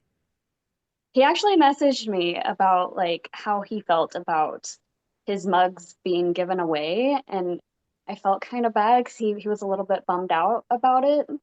Because he said that someone had asked him like how he felt as a creator, how it feels when somebody's giving their like they see that someone's given it away or they sold it or something. He's like, I used to feel uh like they paid for it, what do I care at this point? But then it happened to one of his and he was like super bummed out about it, and I was like, that sucks to hear. Like because I definitely had a couple pieces in the giveaway, but there are I think one or two that I'm keeping from him, but that's hard too. Like I don't want the people that I am putting into the giveaway to think that their mugs are less valuable to me in that Right. aspect than the ones that I'm keeping.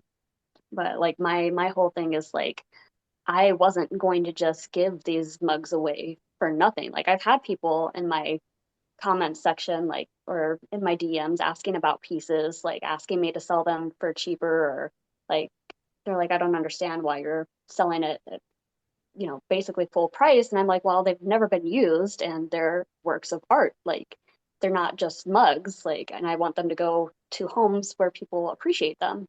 Um, because I love every single one, and like again, it's heartbreaking to have to part with so many. But again, I had 700, and I don't have a house, so it all came down to logic instead of I suspect it would feel differently if you were individually listing each mug and people could see. I don't know. I like the game of it, that it's a little more yeah. involved, and you put some thought into the way you're doing it instead of just putting all the mugs up and putting the retail price of them. and Yeah. then seeing what sells and what doesn't sell, and then how does that make the people that they don't sell quickly feel? Yeah. That too, like I wanted, like when we do the reveals too, I was like announcing like how much each mug was valued at and stuff. And then like some people started asking me, they're like, well, which ones are the most valuable and how do I know which bins the most valuable ones are in? I'm like, wait a minute, it's not about the value of the mug or how much it's worth. It's, do you like the piece? Is this Yeah. something is this something you're actually going to love or are you going to try to resell? Like, what are we doing here? So I stopped doing the announcements of how much they're actually worth because of that reason, because I want people to actually choose mugs that they actually like. Right, because if they're like, I got a deal on this thing Yeah, versus, oh, I really love that piece, yeah. But in the same token, like people who could never afford like a $350 or $500 piece have an opportunity that they never would have had before, potentially because they might not have, $500 to spend on a mug. That's crazy. So a lot of these pieces are dream pieces for people. Like I've had people like send me crying emojis. They're like, "Oh my God, I can't, I've been following this artist for years. I can't believe I actually want a piece from them." And then that's like, I'm like, okay, I know this is going to a good home. That makes me feel so much better about letting these go. And those are the moments that I love. So, um, what were we talking about? How did we get here? I don't remember. Oh my Oh, well, gosh. you were talking about Isaac's feedback about the mug being chosen in the giveaway, Oh and yes, the yeah, side of it of, hey, being an artist that's chosen in the mug is going to a new home.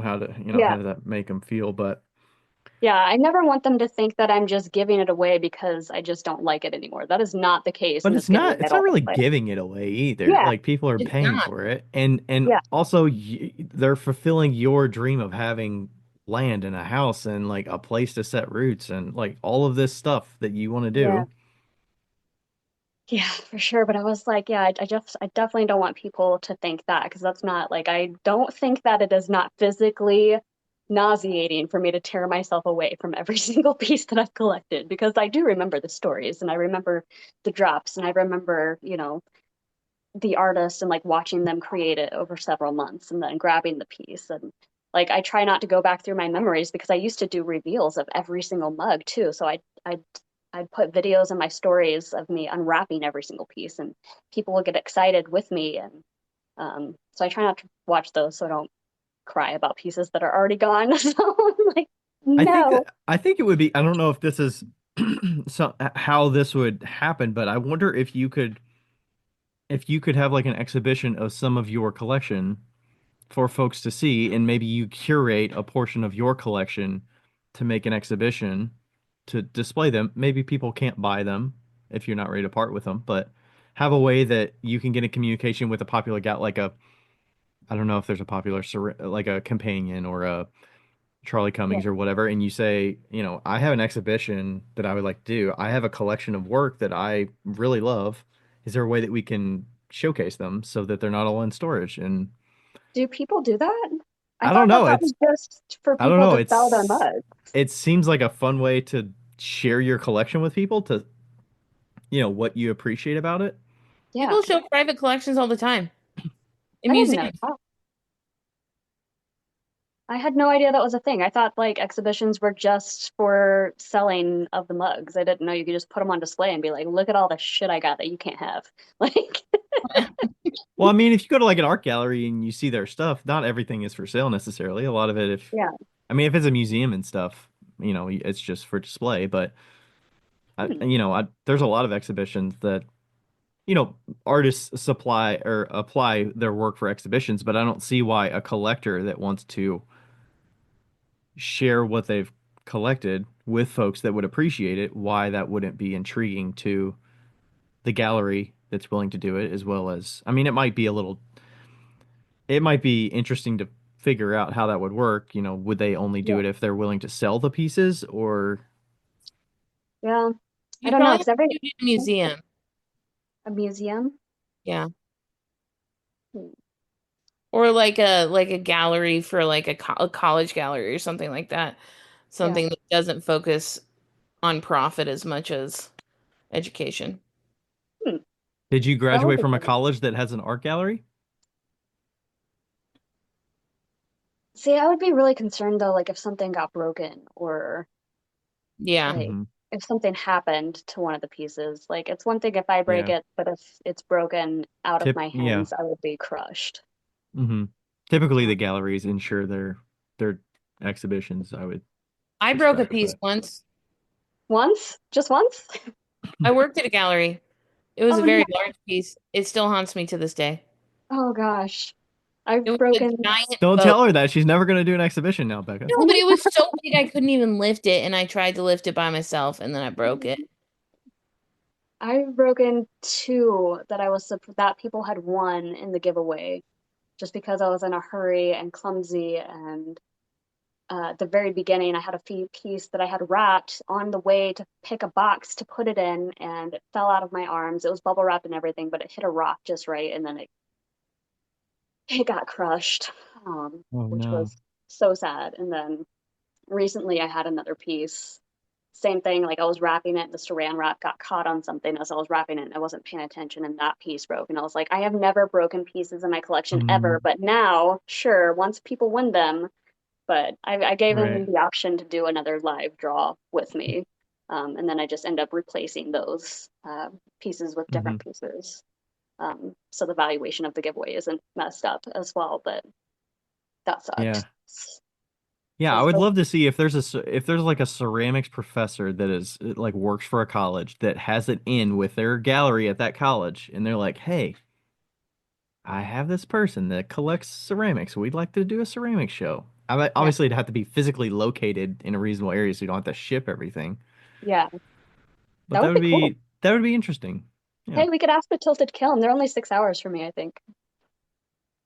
I Tilted mean, Kiln. There's maybe it coincides with Claycon West. The ah, Tilted Kiln has a gallery. You could set it up at the Tilted Kiln. stop. That would be so cool. Well, I bet, but Joe has a mug wall as well. yeah, You have to make sure they don't cross pollinate, but Yeah. yes. He's got Don't let like my mug touch his mugs. Oh my and gosh, that would Nsika be is in super Salt Lake cool. City this year. I don't. Too It's bad. It's this like year. I don't know Yeah. how close that is to you, but you know, it's last minute. It's too last minute for that, but Yeah. I wanted to go something to to that think and about. I don't know. that might be a next year. Do we know where it's going to be next year? Detroit, Detroit. Detroit, Michigan. Ah, actually, do I have a friend in Michigan? Is my friend in Michigan? Oh no, she's in Minnesota. Just kidding. Often confused. Do what? It's Oh, often confused. Oh yeah.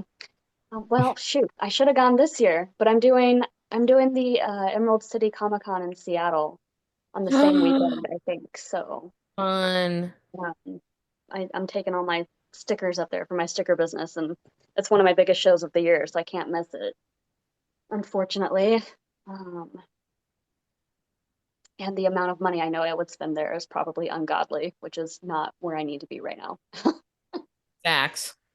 So there's that, but that would be something I'm definitely interested in for sure. 'Cause again, I have another after these ones are gone, I have another $300 or $400, $300 I have 300 to 400 mugs that are still in storage up in Washington, I haven't even gone through yet. So um, that could be cool. sure, there's some gems in there for sure. Oh yeah. All Well, gems.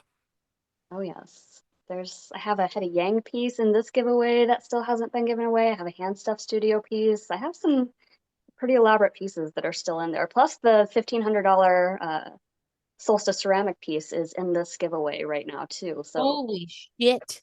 yeah, that has also not been won. And I knew I had to throw some bangers in there to kind of really pick up the interest and Because it's still so much of a mystery. You're not showing actual pieces that are in there necessarily. It's like, have you showed what could be in there, or I've do you showed just what I do you, showed what could be in there. If you go in the highlights section on my page, I have a lot of mugs that are in that highlights. Well, you have to kind of scroll over. So there's a bunch of circles on my page, and you'll have to scroll to the left, but you'll see ones that are labeled mug collection, and I think there's 7 of them. Oh Um, Mhm. yeah. And I have videos of every single mug with every single artist tag, but not everything I have is in those highlights. Because again, I had to move, I had to pack a bunch of stuff up, so I never got around to posting a lot of them.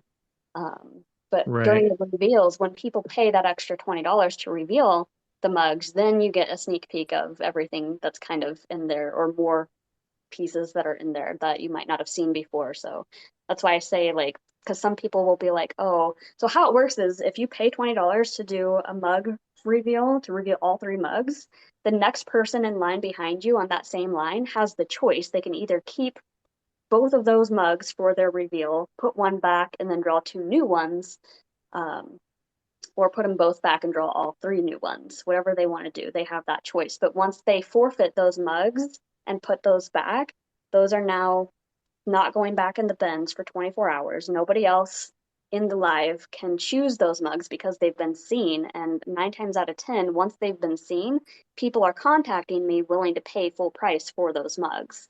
So they can't be chosen until that 24-hour period is over. Um, so if I have, a $300, $450 piece that somebody wants to buy, they'll purchase it, and then I'll deduct that 145 for that wheel for that one piece, and the rest of it gets applied towards the main wheel so we can spin and more people can win without having to add any new names to the wheel. So All yeah, those logistics. yeah. Wild. I've never done so much math in my life.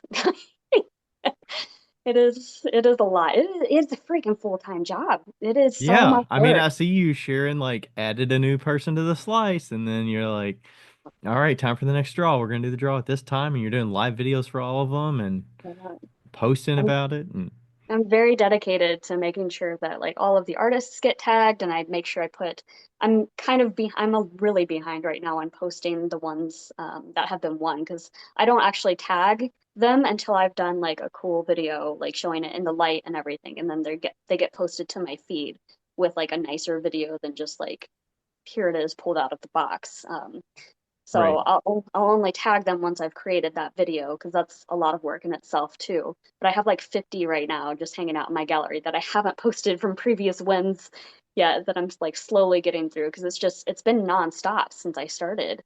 There hasn't been a day that's gone by where I haven't received a donation or somebody asking about, like, I right now as we've been talking, I've had 3 people message me about, hey, when's the next mini game going on? Like, what are you doing next? Because I think I announced on my last live, I was like, oh, I have 15 cat pieces.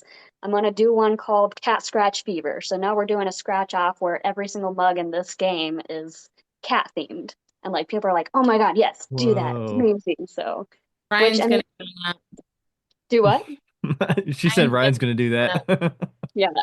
It's been super fun because I've had a couple people be like they'll win a cat mug or something, and they're like, oh, I'm not really a cat person, so the mug's really cool, but I might give it to a friend or something. I'm like, ah, shit. So with the cat ones, I have 15 left in this giveaway that are cat themed, so I'm about to create another one for that, and I think that'll be super fun for people because they're already asking me about it right now. Um, but yeah, it's kind of a way to keep it going too. Like when it does slow down some days, I get really nervous that it's just going to stop and people are going to lose interest. And I'm like, I really need to raise as much money as soon as possible so I don't have to take these on the road with me and try to continue to do the giveaway while I'm also working. Because I've put off so much of my normal business work I should be doing for this giveaway, and it's catching up with me and I'm stressed. So, um, that's where the mini games kind of came in, as well as like here's a different way to participate, and also keep it going, which has kind of got on the nerves of people on the regular wheel too, because they're like, I had somebody message me as well and be like, oh well, now you're pulling 10 mugs out of the normal giveaway and doing it on the separate wheel. And I'm like, well, you could participate on the separate wheel too, but like, what do I do when it's like stalled and nobody else is like kind of donating to the regular wheel? Like, I don't know. I feel like some people love the creativeness of it and they get super involved in the games, and other people are like, well, that sucks because those 10 mugs now are not available on the regular wheel. And I'm like, well, people also have the option to purchase mugs out of the giveaway too. So that's, I mean, Right. which was stated from the beginning as well. So I'm just like, it's It's really, all new and all an experiment, honestly. Yeah. You're figuring it out, they're figuring it out. It's all part of, you that's can't what I try spell to out tell them every too. I'm single like, terms and conditions of what to expect because you're I'm making it all up on the fly. It's not like I've ever done this before. I'm not a professional. Like everything's just coming to me. So like I get that there's a lot going on and I can't please everybody, but at the end of the day, like I need to move these mugs and I'm trying to raise money for a piece of land and however I can come up with a creative way to do that, I'm gonna try it out at least. I mean, so Yeah. You're I'm never gonna trying. well. please everybody. That's the way it works. Yeah. Yep. Well, we appreciate your time. Thanks for sharing all that, and I hope folks got a lot out of learning about how to improve as a seller, what the buyer experience is like if they're trying to snag some of those exclusive pieces and hard to get pieces, and hopefully they learned about some new folks from the Maker of the Moment if they didn't know about them already. Yes, you can also go to my page and every single mug that you clicked on, the artist is tagged in the comments. So it's a great way to discover new artists that you might not have ever seen before. My whole front feed is littered with amazing artists. So go check them out, go give them follows. What Um, is your Instagram tag for people to go look at that? the Mug Maiden. The Mug Maiden. All right. Yeah.